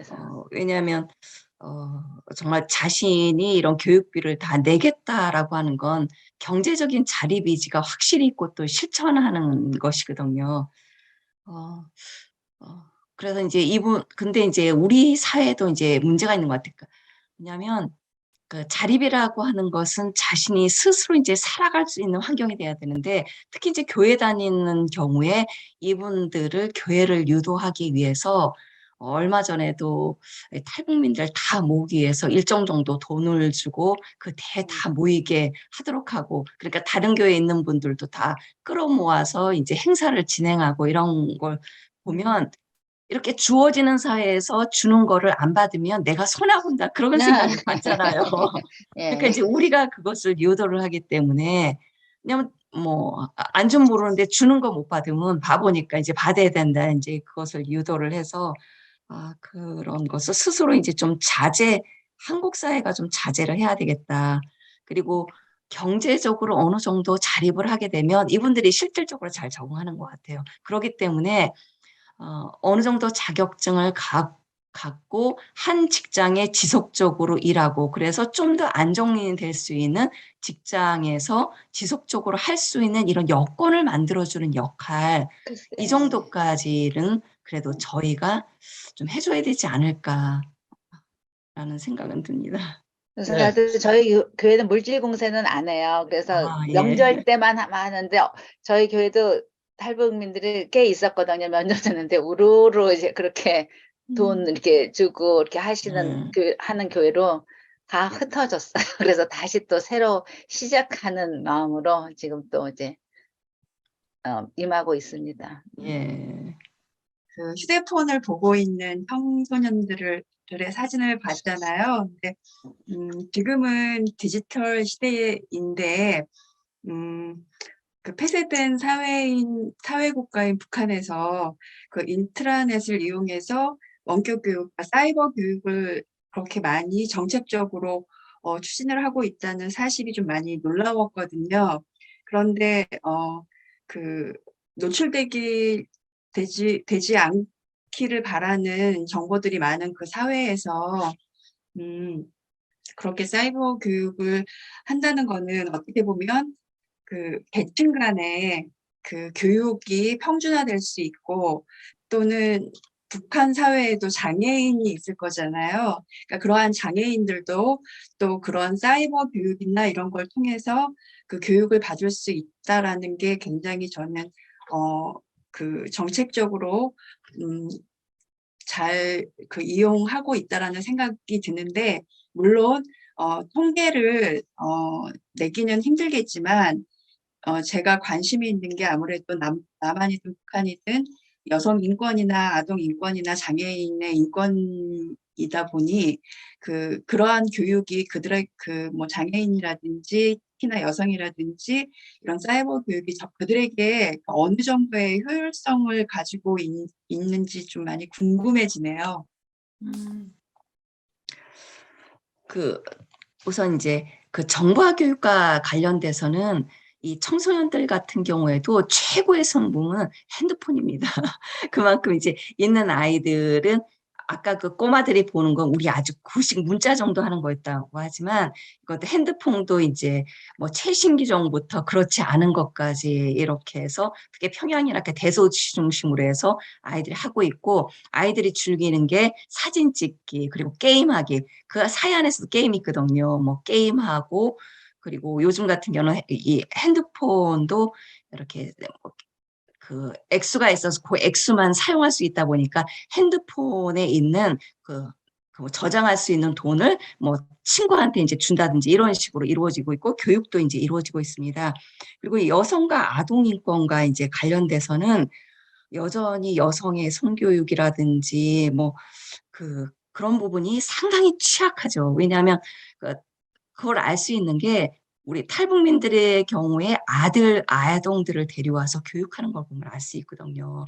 그러니까 부모가 윽박지르고 가끔 체벌을 한다든지 뭐 방치하든지 이런 경우가 있는 걸 보면 우리 예전에 이제 60년대, 70년도에 저희도 마찬가지로 막 자라지 않았으니까 그런 정도라고 봐야 될 것 같아요. 근데 이제 최근 북한 인권과 관련돼서 이제 국제사회에서 이 여성 인권, 특히 취약계층 인권을 상당히 중요시합니다. 그러다 보니까 그리고 이것을 최근에는 이제 북한의 경우에도 유엔의 북한 인권 관련된 여기에 이제 체결 국가로 들어갔어요. 그리고 이제 그걸 보고해야 되다 보니까 여성과 관련된 이런 성교육이나 아동 인권 그리고 체벌 금지라든지 이런 것들을 법률 안에 명시를 하고 공식적으로 이것을 하지 않도록 벌써 이제 들어가 있습니다. 그런 거 보면 북한 인권을 계속 이제 강조하는 것이 결국 북한으로 하여금 보이지 않게 북한 사회를 변화되도록 하고 있고 법령을 만들어서 그것을 학교 안에 규율하도록 하고 있고 그리고 교도소 안에서의 여성인들에 대한 이런 이제 뭐 낙태라든지 이런 것도 이제 아예 금지하도록 아예 명시가 됐기 때문에 일상생활에까지는 적용이 되지 않지만 법령이 바뀌고 있고 공식적으로 보이는 부분에 있어서는 외부에 보이기 위해서라도 조금씩 변화되고 있다고 보시면 될 것 같습니다. 장애우 인권은요? 장애우 같은 경우에도 예전에는 학교가 몇 개 없었어요. 근데 이제 이 장애우와 관련돼서도 그 옛날 농아 같은 경우 그리고 이런 학교들도 예전보다 좀 더 많이 신설되고 있고 이 아이들의 책 이런 거하고 왜냐하면 인권보고서 안에 학교가 몇 개가 있다, 뭘 만들고 있다 이렇게 하기 때문에 예전보다 이것도 가시적으로 보여야 되기 때문에 조금 더 나아지고는 있지만 그러니까 우리가 생각하는 그 정도는 아니고 약간의 변화 보여주기 식으로 약간씩 변화하고 있다고 보시면 될 것 같아요. 전 예. 북한의 교육 체계에 대해서 예를 들자면 소학교 5년에 북한은 그 이제 담임 선생님이 그 1학년서부터 5학년까지 바뀌지 않고 한 담임이 계속 그 가는 거로 알고 있는데 초급 중학교나 고등 중학교에서 고급 중학교에서도 담임이 그냥 계속 같은 사람으로 가는 건지 또 예를 들자면 이제 북한의 지금 사교육 시스템이나 이게 그 교육 양극화를 보면 이제 한국을 많이 닮아가는 부분이 나오는데 담임들이 이제 상급 학교 추천할 때 담임의 추천권이 상당히 중요한 역할을 한다고 그러는데 그런 면에서 이제 부모들이 뭐 뇌물도 갖다 주고 봉투도 갖다 주고 뭐 그런 것들이 이제 굉장히 그 보편화되어 있는 상태일 텐데 교원들의 월급이 지금 이제 거기도 보니까 한 5천 원, 6천 원이면 그 교원들도 지금 뭐 표시를 했지만은 장마당에 나가서 장사를 하고 소위 말하는 이중적인 그런 것들을 하는 게 보편화가 돼 있는지 그리고 뭐 또 제가 여러 가지 지금 북한에 이제 우리나라는 대학 가고 취업하는 게 인생의 지금 젊은 사람들의 목표인데 그 대학 진학률이 15% 20%라고 그러는데 고중을 나오고 대학을 못 가면은 군대를 가서 10년을 하고 여자는 7년을 이제 군대를 가야 되는데 군대를 갔다 와서 또 대학을 가는 사람들이 꽤 있다고 알고 있어요. 그런 사람들이 어느 정도 보편적인지 그리고 이제 예를 들자면 군대 갔다 오고 나서 이제 직장 배치될 때 인민위원회에서 일방적으로 배치하는 거를 다 따라가는 건지 아니면 마음에 안 들면 그냥 그만두고 그냥 장사하러 나가는 건지 하여튼 그런 부분들 조금 제가 여쭙고 싶습니다. 뭐 여러 가지 너무 많이 여쭤봐 죄송한데 네. 네.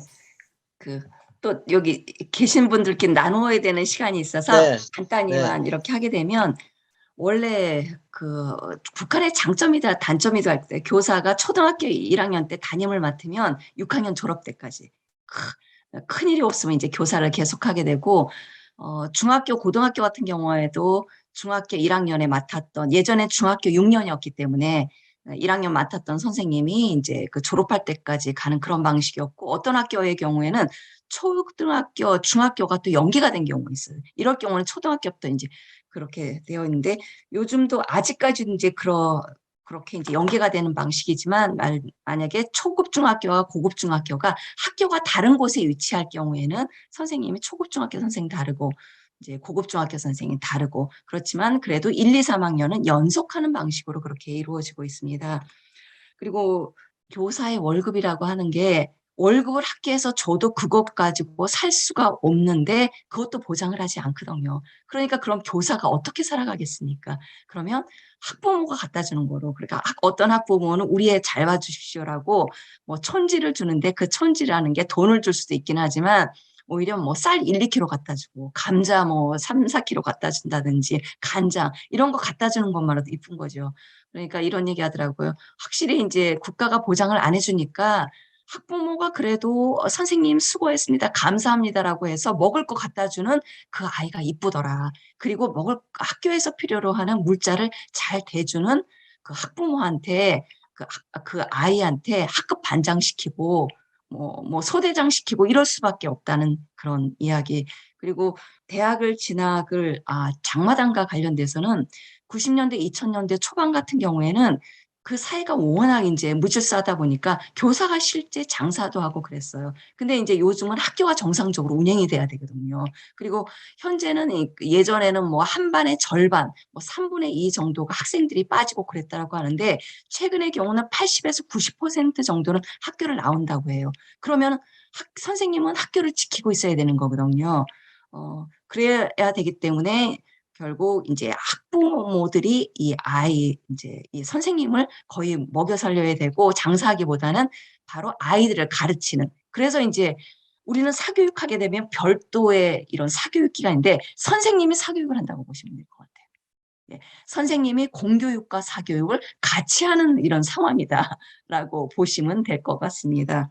그리고 이제 결국 그것은 대학도 마찬가지입니다. 대학 입시를 할 때 본고사를 보지 않습니까? 그럴 때에 대학 교수가 이 학생들의 보이지 않는 사교육을 하고 이 아이를 이제 뽑아줄 수밖에 없는 그러기 때문에 결국 이렇게 이제 사교육과 보이지 않는 것에 의해서 경제력에 의해서 이 학교 교육 체제가 운영이 되고 있다라고 보시면 될 것 같고요. 대학 진학률과 관련돼서는 북한에선 재수생이 없습니다. 그래서 대학 시험을 봐서 대학에 붙으면 다 이제 대학을 가게 되지만 대학을 떨어지게 되면 남자는 다 군대를 가게 됩니다. 그리고 여성의 경우는 군대를 가는 경우도 있지만 직장을 가는 경우도 있어요. 그러면 이제 그 곧바로 대학을 들어가는 경우가 워낙 이제 퍼센테이지가 적기 때문에 그 군대에 잘 다니게 되면 5년 내지 6년 잘하게 되면 그 안에서 그러니까 군대 안에서 너는 정말 열심히 군대 했으니까 대학을 한번 시험 쳐봐라라고 해서 대학 추천권이 대학에 부여가 됩니다. 그래서 이제 군대에서 대학을 가는 경우 그리고 직장 생활을 하다가 여기에서 다시 이제 대학에 이제 진학할 수 있는 기회가 주어지게 되면 대학을 진학하는 이렇게 되어 있고 직장 배치와 관련돼서도 한국에 온 분이 하나원에 있었어요. 하나원은 3개월 동안 사회 적응 교육을 하는 기관이에요. 사회 적응 교육을 딱 끝나고 난 다음에 한 분이 그러더라고요. 아유, 우리 직장에 배치해 줍니까? 라는 얘기를 해요.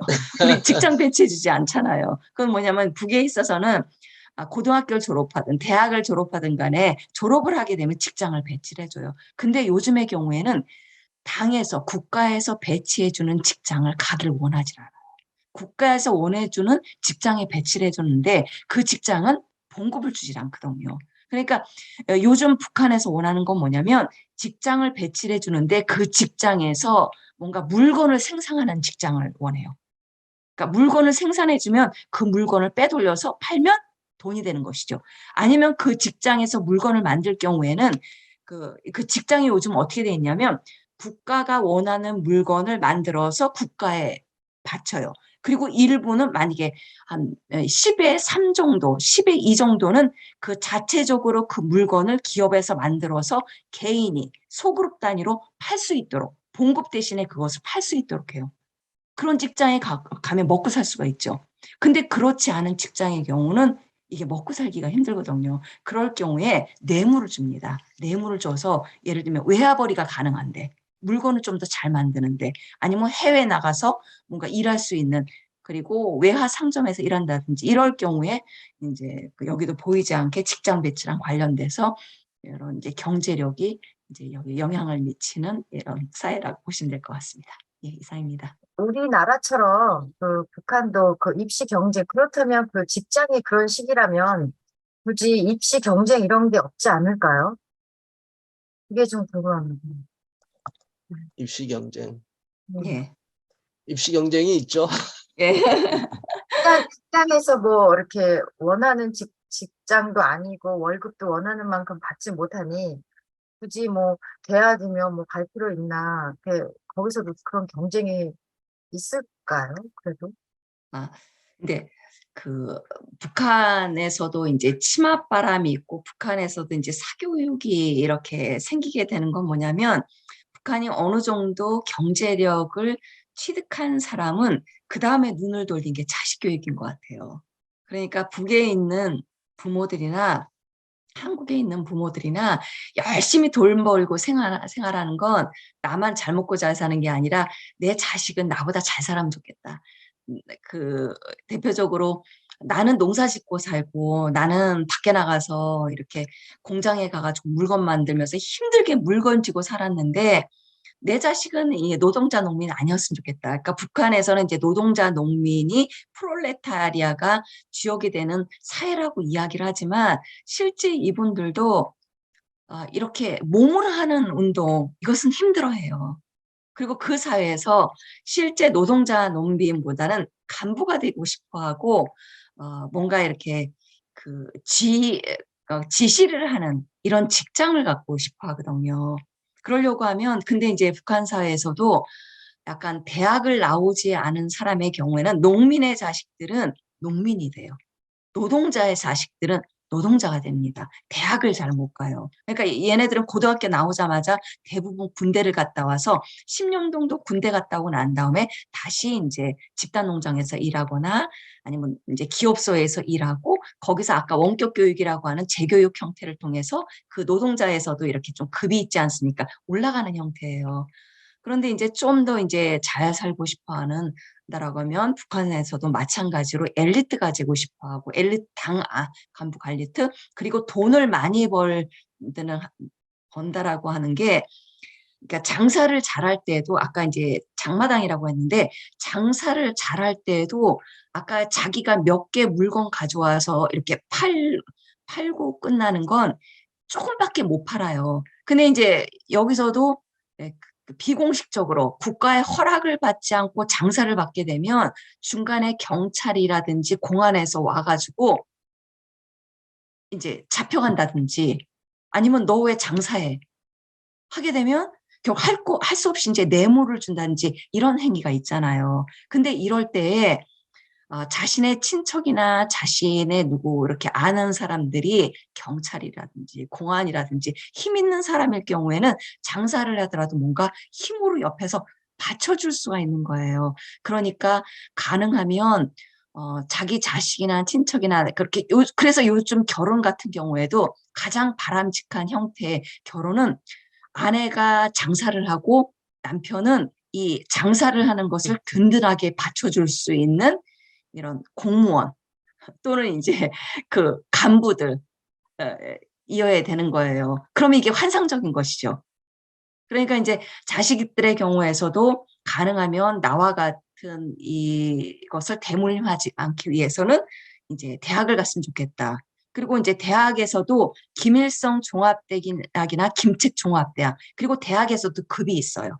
어떤 게 우리 같은 경우에도 서울에는 뭐 서울대학교 그리고 전라도에는 이제 뭐 전남대학교 그리고 경상도에는 경북대학교, 국립대학교 이런 식으로 이렇게 괜찮지 않습니까? 마찬가지로 북한의 경우에도 도 단위, 시 단위로 있는 대학들이 좀 더 국가적으로 지원이 돼 있는 좋은 대학이에요. 그러니까 이제 이런 대학을 가려고 하면 실력이 있어야 되는 것이죠. 그래서 여기에서의 입시 경쟁이라고 하는 게 그냥 이제 이렇게 안 좋은 뭐 전문대학 그리고 아까 누구나가 갈 수 있는 재교육 대학이라든지 이렇게 전문대학이나 뭐 공장 이런 대학 같은 경우에는 경쟁률이 별로 없어요. 그러니까 여기서 말하는 입시 경쟁이 많은데 김일성 종합대학 뭐 그리고 사대 같은 경우에도 교사가 되는 것이 별로 월급은 많지 않지만 그래도 어느 정도 국가의 사상을 다루기 때문에 그래도 이걸 좀 보거든요. 이렇게 출신 성분이라든지 그래서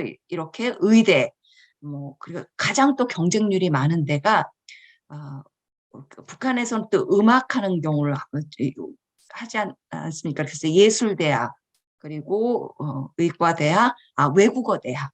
왜냐하면 외국어대학을 하게 되면 외화 상점에서 일을 할 수가 있고 해외 나가서 또한 이제 뭐 외교관이 된다든지 외국에 나가서의 어떤 업무를 할 수 있고 외화를 받게 되면 그 외화라고 하는 것은 이제 가치가 항상 이제 고정되기 때문에 그러니까 부를 축적할 수 있지 않습니까? 그리고 외국에 있는 물건들 떼어서 장사를 할 수 있기 때문에 그래서 이렇게 입시 경쟁에 있어서도 좋은 종합대학 그리고 이렇게 뭐 법률대학, 김일성 뭐 이과 공과대학이나 외국어대학이나 문과대학 이런 식으로 해서 입시 경쟁이 있다. 근데 우리 같이 뭐 몇십 대 1 이 정도는 아니고 뭐 국가에서 이 입시 경쟁률도 어느 정도 이제 정해져요. 많아봐야 뭐 4대 1, 5대 1 정도. 그래서 이제 재수생이 어느 정도 좀만 나올 수 있는 이런 정도의 이제 입시 경쟁을 하면서 이루어지고 있습니다. 인권 얘기를 아까도 얘기를 했습니다만 여성 또 아동 인권 하면서 우리가 어쨌든 유엔이나 이쪽에서 계속 인권 문제를 제기를 하고 하니까는 북한에서 최근에 이제 그 공개 처형하는 거를 많이 줄였다. 공개 처형을 그게 드러내는 부분도 예를 들자면 연좌제라고 할까요? 우리 탈북민 한국에 들어온 분 가족들에 대해서 어떤 불이익이나 처벌이나 뭐 이런 것도 좀 상당히 완화가 됐다. 뭐 그렇게 얘기를 하고 또 무슨 심지어 정치범 수용소에 가 있는 분들도 무슨 탄원을 하면은 조금 뭐 이렇게 그 어떤 벗어날 수 있는 가능성 같은 거를 뭐 좀 만들어졌다는데 그게 어느 정도 조금 사실인지 신 박사님 어떻게 보시는지요? 북한의 이 장애인 같은 건 굉장히 많이 오픈을 시켜서 국제사회에 도움을 요구하는 어떤 그런 게 나오는데, 네. 북한 안에 있는 그 실상들 같은 경우에 대부분 한국에 와 있는 탈북민의 증언을 통해서 이제 이루어지고 있거든요.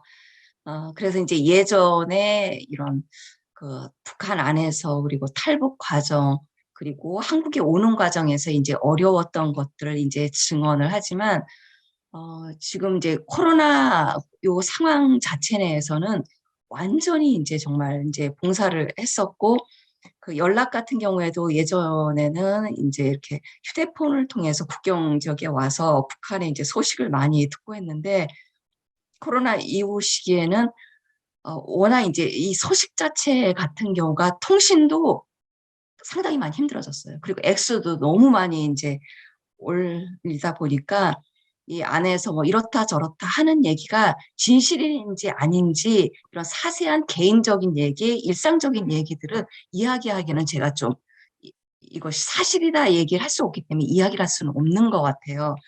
그렇지만 실제 북한이 이제 2019년 같은 경우에 유엔에 이제 바로 코로나 직전이죠. 이제 보고서 같은 경우에 이런 여성 인권과 관련돼서 교도소 안에서 예를 들면 많이 증언했던 게 아이를 뵌 상태에서 실제 얼마 전에 이제 증언했던 분들 같은 경우도 애를 뵈서 이제 북한에 잡혀 들어갔어요. 근데 이제 실제 막 때리고 이런 상황이었는데 결국 아이를 이제 낳았지만 결국 아이를 이제 그 안에서 이제 사살했던 이런 경험들을 이야기를 하더라고요. 근데 이제 이것은 이제 코로나 직전에 있었던 이런 이야기거든요. 그러니까 이제 이런 것들이 계속 보고가 되다 보니까 예를 들면 여성이 이제 이렇게 잡혀갔을 때에 임신부한테 이제 구타하지 않고 그리고 최소한의 이제 영양 상태를 이제 준다든지 이런 것들을 아예 이제 법에 이제 명시를 하고 있고 그리고 북에서 같은 경우에 보이지 않게 여성에 대한 성폭력이 많고 여성이 이제 보이지 않게 이게 이제 여성 성에 대해서 전혀 모르지 않습니까? 근데 이것을 아예 그 교과 안에 명시하는 건 아니더라도 별도의 이제 교육을 통해서 이제 청소년들한테 이런 성교육을 시키는 내용들을 포함했다. 그리고 실제 했었다라고 하는 것을 실제 교육을 하고 그리고 청소년들이 여기는 이제 교육과 노동의 일치라고 해서 청소년들이 이제 교육에 많이 노동의 현장에 이제 동원을 하는데 가능하면 이렇게 이제 중노동 같은 경우에는 이제 동원하지 않겠다 이런 내용들이 실제 과거보다는 이제 많이 포함되고 있습니다. 그리고 이제 맹아학교라든지 이런 학교 같은 경우에도 예전에 숫자가 적었다라고 하면 이거를 이제 좀 더 학교를 이제 이렇게 신설한 경우들이 이렇게 좀 하고 있다. 그래서 이렇게 가능하면 이렇게 국제사회의 이런 노력들이 결국 북한 사회에 영향을 미치고 있다라고 하는 것들을 알 수가 있을 것 같습니다. 근데 이제 상당히 좀 어려운 게 지금 코로나가 어느 정도 이제 끝나갔기 때문에 우리는 지금 마스크 벗고 식사하고 만난다는 게 전 너무 놀랍더라고요. 아, 이렇게 변했구나라는데 북한은 이제 국경을 이제 이렇게 열었다고 했어요. 그런데 북한이 우리처럼 3차에 걸쳐서 백신을 맞았다는 얘기가 없거든요. 그런 가격 우리 사회처럼 이렇게 면역이 되지 않은 상황에서 이렇게 확 열어놓을 것 같지는 않아요. 그래서 지금 얼마 전까지만 하더라도 거의 이제 김정은 정권 들어서 한 해 많이 올 때는 3천 명이었다가 김정은 정권 들어서는 1,000명대로 줄어들었어요. 그리고 코로나 시기에 결국 작년에는 60 몇 명밖에 오질 않았거든요. 그럼 이제 우리 지금 기대하는 게 탈북민이 코로나 이전처럼 한 1,000여 명 정도 들어올 거가 아닌가. 그러면 거기에 따라 이제 준비해야 되는 것이 아니냐라고 하는데, 제가 봤을 때 북한이 이렇게 코로나 백신을 맞아서 완전히 면역이 어느 정도 면역 형성되지 않은 상황에서 코로나 이전처럼 국경을 풀어놓기는 쉽지 않을 것 같다. 그리고 이제 코로나 시기에 의외로 이렇게 전선에 아예 전자파가 통과되도록 만들어 놓았고, 이게 이제 CCTV를 많이 해놓은 상황이었고, 코로나 이전까지만 하더라도 보통 탈북 비용이 적게는 500만 원 정도였어. 그러다가 약간 강화가 되면서 1,000만 원 정도 올랐는데, 요즘 경우에는 거의 1인당 2천만 원 정도까지도 이야기를 해요. 그건 이제 북한을 넘기도 힘들고 중국을 넘기도 힘드는 이런 상황에서 참 너무 많이 힘들겠다라고 하는 거. 그리고 이제 중국 같은 경우도 이제는 이제 거리 이동 자체가 어느 정도 좀 유연해졌다라고 하는데, 요즘 중국 같은 경우에 코로나가 장단점인 좀 안 좋은 점이, 특히 이제 탈북민 입장에서는 안 좋은 점이 많이 생겼던 게, 모든 것이 이제 이렇게 전자로 모든 게 가능한 거예요. 전자로 여러분들 같은 경우도 지금 이렇게 편리하게 강의를 할 수 있기는 하지만, 북한 같은 경우 거지도 현금 받지 않고 뭐죠? QR코드로 돈을 받지 않습니까? 그러니까 탈북민이 모든 것이 이동을 할 때, 계산을 할 때 현금으로 받는 데가 거의 없어졌어요. 그리고 안면 인식이라고 하는 게 우리 홍콩 시위에서도 보시잖아요. 중국도 웬만하면 안면 인식이 되는 상황에서 탈북민들이 탈북하고 또 중국을 이렇게 거쳐서 한국으로 올 때 인권이 더욱더 이렇게 안 좋은 상황에서 이제 이렇게 정말 한국으로 와야 되는, 인권 유린 때문에 와야 되는 사람들이 분명히 있거든요. 근데 이분들이 이동하기에는 이 코로나라고 하는 게 북한에도 그렇고 중국도 그렇고 이동을 너무 힘들게 했다라고 하는 거. 그리고 브로커 비용이 너무 올랐다. 2천만 원이 넘는 그런 상황에서 정말 많이 힘들겠다. 그리고 이렇게 액수가 올랐다라고 하는 건 한국에 와서도 걱정해요. 왜냐하면 예전에는 뭐 100만 원, 200만 원 정도였을 때는 그것만 받고 시작했으면 돼요. 그리고 500만 원대도 그렇게 해서 시작했으면 되는데, 2천만 원 정도가 되는 상황에서 한국 사회에서 자기 그 정착 비용 받아가지고도 이게 회복이 안 돼요. 네. 그래서 참 인권이 정말 그렇죠. 더 네. 심해졌겠다라는 생각이 듭니다. 네. 북한 식당에 가니까 우리 그 북한 여종업원들 와서 했는데, 그때 이제 코로나가 막 풀리는 시점이 돼서 한국 관광객들이 굉장히 많이 그냥 그 식당을 꽉 채웠어요. 근데 저도 예전에 그 연변에서 그 북한 식당도 좀 가고 그렇게 했는데, 그때 봤던 우리 북한 그 종업원이라고 그래야 되나, 거기서 일하시는 분들이 굉장히 이제 세련되고 이쁘고 뭐 조금 아주 몸매도 아주 좋고, 그리고 이제 그 노래들을 하는데 하여튼 굉장히 악기들을 그 기타하고 그 건반하고 이렇게 하면서 그 소위 말하는 우리 그 평양의 모란봉악단, 저는 모란봉악단 직접 못 들어봤습니다만은 잘하더라고요. 그리고 노래도 뭐 사상적인 거, 이념적인 거 이런 거 별로 없이 그냥 반갑습니다, 반갑습니다 그거 하지만은 굉장히 조금 우리 한국 사람들이 듣기에 별 부담 없는 이런 노래들을 잘 불렀는데, 제가 그분들 쪽 보면서 그분들이 이제 예를 들자면 교육을, 지금 이제 20대 여성들인데 교육을 받아가는 과정에서 평양의 금성학원인가요? 예를 들자면 네. 예술, 또 평양 장철구 상업대학이나 소위 말하는 특수학교 가서 교육을 받고 이렇게 어쨌든 외벌이 일꾼으로 뭐 동남아에 나가서 그렇게 일을 하면서 뭐 거기 근무 연한이 한 3년이라고 그러더라고요. 그러니까 3년 별일 없이 잘 있으면은 어쨌든 뭐 그렇지만은 뭐 그래서 그거를 보고 이분들이 정말 여기 다들 원해서 나온 분들인가? 제가 보기에는 어쨌든 거기 가서 바깥바람도 쐴 수 있고 또 외화벌이도 좀 할 수 있고 하지만은 거기 다 엄청난 감시 체제에서 그냥 근데 이분들이 예를 들자면 평양에 북한 식당 가서 일하는 여성들 되고 싶다 하는 거는 북한의 그 10대 때부터 그런 꿈들을 가진 사람들이 꽤 많다고 봐야 되나요? 어떻게? 질문과 약간 이제 예, 같으면서 다르게 이야기하면 예, 아까 그 금성학원 이야기하면 예.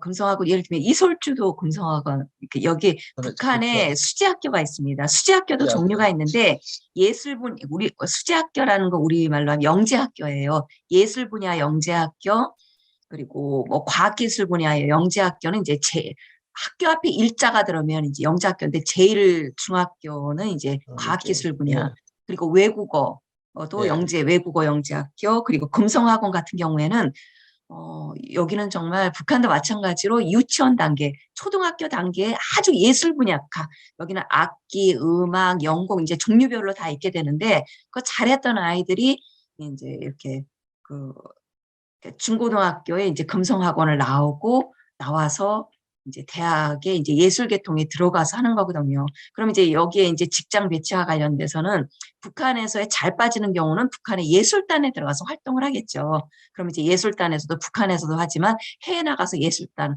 활동을 하겠지만 약간의 실력은 모자라긴 하지만 그래도 이제 외화벌이라고 하는 게 북의 입장에서는 달러를 번다라고 하는 게 결국 부를 축적하는 것이거든요. 그러니까 또 거주 이주 그러니까 이동의 자유가 없는 북한에서는 북한 밖을 벗어나서 해외를 볼 수 있다는 거.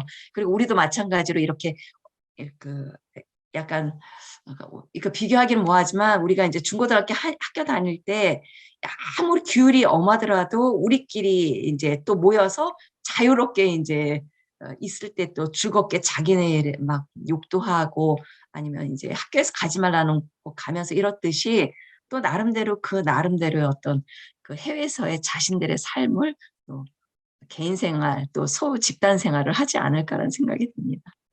네. 어쨌든 거기서도 엘리트 애들이겠네요. 그래서 제가 보기에는 그렇죠. 단순한 식당에서 서빙하는 그런 직원이 아니고 그렇죠. 그 일도 하던데 노래들 잘하더라고요. 예, 거기에서는 이제 서빙이라기보다는 국가의 왜냐하면 일부 벌어가지고 또 국가에 반납을 하지 않습니까? 국가 외화벌이를 할 수 있는 그렇죠. 예술인이라고 해야 될 것 같죠. 자, 지금 우리가 한 6, 7분 남았는데요. 어쨌든 저희 오늘 소그룹 모임은 못 가질 것 같습니다. 못 가질 것 같고요. 오늘 그냥 우리 신 박사님과 함께 질의응답 시간을 좀 더 계속 가지는데 조금 더 마지막으로 우리 이수경 권사님 또 손 드셨는데. 네. 아까 그 사진에서 보니까 어린 학생들이 핸드폰 가지고 보고 있잖아요. 근데 그 핸드폰이란 자체가 이 구글도 연결돼 있고 그 정보의 바다인데 그럼 폐쇄가 아니지 않나요? 어느 정도 한정되게끔 정보가 되는 건지 그 핸드폰 하나 가지고도 다 우리는 지금 뭐 궁금한 거 다 이렇게 물어보면 다 나오잖아요. 이게 궁금합니다. 그러니까 우리는 인터넷이라고 하지 않습니까? 그러니까 우리가 생각하는 인터넷 하게 되면 한국에서의 정보도 함께 교류하고 그리고 해외에 있는 교류도 왔다 갔다라고 하는데 북한은 인트라넷이라는 표현을 써요. 인트라넷은 뭐냐면 북한 안에서의 정보만 교류할 수 있게 되는 거예요. 그러니까 북한이 아닌 해외에 있는 예를 들면 한국, 미국, 러시아 다른 나라의 모든 정보는 안 들어오도록 만들어놨어요. 예, 그건 컴퓨터도 그렇고 핸드폰도 마찬가지입니다. 그렇죠. 그러니까 이제 그 아이들은 북한에서 허용한 게임, 북한에서 허용한 자료들, 북한에서 허용한 그러니까 예를 들면 이렇게 기초 독서 자료들 그리고 뭐 사진 이런 것만 돼 있는 것이죠. 근데 이제 북한 청소년의 입장에서는 그것도 너무 재밌는 거예요. 그리고 아이들 아까 얘기했듯이 가장 즐거워하는 게 게임이거든요. 북한 사회에서 또 이렇게 머리가 좋은 이제 청소년들이 개발한 이제 게임들이 있어요. 그 게임들도 이제 종류별로 이제 뭐 교육용 게임도 있겠지만 약간 좀 흥미가 유발되어 있는 이런 게임들의 경우에는 아이들이 이렇게 또 접속해서 할 수가 있거든요. 그러니까 그 얼마 전 같은 경우는 이제 그 얘기도 나오더라고요. 김일성 종합대학에 있는 학생들이 수업 끝나고 난 다음에 핸드폰으로 이제 게임 해가지고 얘네들이 공부 안 하고 게임한다라고 뭐 혼내는 이런 것도 나온 것처럼 그래서 이 안에서 그런 것은 어떤 이야기냐면 인트라넷이라고 하더라도 그 안에서 뭔가 자기주도적인 학습, 자기 스스로의 흥미와 욕구를 찾아서 하는데 뭔가 익숙해지고 있고, 그리고 이제 부모들의 경우에는 결국 어느 정도 이제 부를 축적하면 아이들의 교육, 그리고 아이들이 경제적으로 좀 더 현대 기기들을 뭔가 활용할 수 있도록 뭔가 컴퓨터도 사줘야 되고, 뭔가 이렇게 핸드폰도 하도록 해줘야 되는, 예, 그렇게 보시면 될 것 같습니다. 북한에도 교육열이 이제 심해서 이제 그야말로 뭐 부조리가 있잖아요. 촌지도 있고. 그럼 중앙 정부에서 어쨌든 제재는 가하나요? 그 양성화를 시키나요? 응. 그러니까 아까 이야기했듯이 예. 국가 차원에서는 글쎄, 이게 하면은 안 되는 거거든요. 예. 근데 예. 이제 하면 안 되는데 하지 않고는 먹고 살 수가 없기 때문에 안 예. 돼서 그러니까 그 선생님들끼리 양성화를. 항상 조심조심 해야 되는 거예요. 갑자기 시범적으로 뭔가 이걸 시범적으로, 근절해야 예. 그러니까 되겠다라고 해서 형식적으로는, 뭔가 예. 크게 하게 되면 걸렸다 하면 안 되는 거예요. 그러니까 이제 만약에 좀 신문을 본다든지 이게 분위기를 딱 봤을 때 뭔가 그러니까 시범적으로 누구를 잡아서 단속할 것 같다. 그럴 때 이제 조심조심 했다가 다시 아닐 것 같으면 이제 하는 이렇게 해서 이제 그러니까 운영된다고 봐야 되고. 형식적으로는 제재를 시킨다는 그렇죠. 거죠. 그렇죠. 그러니까, 근데 이제 우리와 네. 같이 보게 되면 우리는 이제 사교육하게 되면 학원이라고 해서 별도의 건물이 있고 누구나가 능력 있는 사람이 하는 그런 사교육을 생각하잖아요. 글쎄, 그게 선생님이 아니고 하신다고요. 예. 예를 들면 이제 선생님 아니면 예를 들어 영어를 한다든지 그리고 북에서 또 유명한 게 악기를 또 예술 교육이 유명하다 보니까 특히 이제 김정일 같은 경우에 문화예술 하다 보니까 이렇게 악기를 이제 했던 사람들이 그러니까 아예 선생님이 아니라고 하더라도 아코디온이나 아니면 피아노를 잘 치는 이런 사람들이 또 피아노를 한다든지 이런 식으로 해서 그러니까 아름아름 이제 한두 사람 자기 집에서 또 이렇게 하는 방식으로 그리고 어떤 경우는 이제 북한의 소년궁전이라고 해서 그 그러니까 과외 수업을 하는 이제 이런 궁전이 있어요. 다시 말하면 학교 수업이 끝나고 난 다음에 재능 있는 아이들이 와서 예를 들면 과학기술도 하고 서예도 하고 무용도 하고 이런 기관이 있는데 거기는 국가에서 공식적으로 하는 이런 예체능을 하도록 되어 있어요. 그러니까 예체능을 하는데 그중에서도 잘하는 애가 있잖아요. 그러면 학부모가 부탁하는 거죠. 우리 애 더 잘하고 싶다. 얘 좀 가르쳐 주세요. 그러면 이제 얘를 별도로 좀 더 공부하는 가르쳐 주는 식으로 이렇게 약간 보이지 않는 식으로 이렇게 하는 방식으로 이루어진다고 보면 될 것 같습니다. 북한에서도 교육비가 엄청 많이 들겠어요. 예. 국소수의 부유층들, 그럼요. 쉽지 않은 자본주의, 계급사회입니다. 자본주의가 아니라 사회주의 사회에서도 어, 상상 못할. 어떤 그럼 사회죠. 아까 이제 대학 진학률에 뭐 부모의 경쟁력도 중요한 요소가 되었고, 그 성적도 이제 예. 중요한 요소가 되었잖아요. 근데 그래도 이제 그야말로 이제 하는 말이 개천에서 용이 나는 경우도 있나요? 북한사에서? 예. 그럴 수밖에 없는 게, 예, 이제 우선 이 수제 교육의 예를 이제 든다라고 하면, 예, 달리기를 한번 예를 들어요. 거기 학교에서 이제 할 때, 초등학교 다닐 때, 뛰어나게 이제 운동회나 할 때 예. 잘하는 애가 있으면 걔네들을 소년 궁전에 보내가지고 그걸 하게 해요. 그럼 이제 부모의 여기서는 경쟁력이랑 예, 상관없이. 그럼 이제 여기 같은 경우에는 그러니까 개인의 체력이나 노력에 의해서 하는데 너무 잘할 경우에는 대회를 내보내는데 대회에서 1등을 하는 거예요. 그러면 이 대회라고 하는 것도 학교끼리 하는 대회, 군대회, 시대회, 도단위 대회를 하게 되는데 여기서 계속 해서 두각을 나타낼 경우에는 얘는 키워줄 수밖에 없는 것이죠. 예. 그렇게 해서 이제 그 영재 교육에서 두드러진 아이들이 좀 이렇게 예를 들면 축구로 뭐 이런 뭐 육상, 농구 뭐 이런 운동 씨름. 스포츠는 성분이 그나마 좀 덜 작용하겠네요. 그렇죠. 예. 성분이. 네. 어쨌든 신 박사님 오늘 참 그 질의응답 너무 애써주시고 좋은 얘기 많이 해주셔. 우리 박수에 감사 한번 드리겠습니다. 감사합니다. 예. 네, 감사합니다. 그럼 이제 저는 먼저 네, 나가겠습니다. 먼저 네, 했습니다. 감사합니다.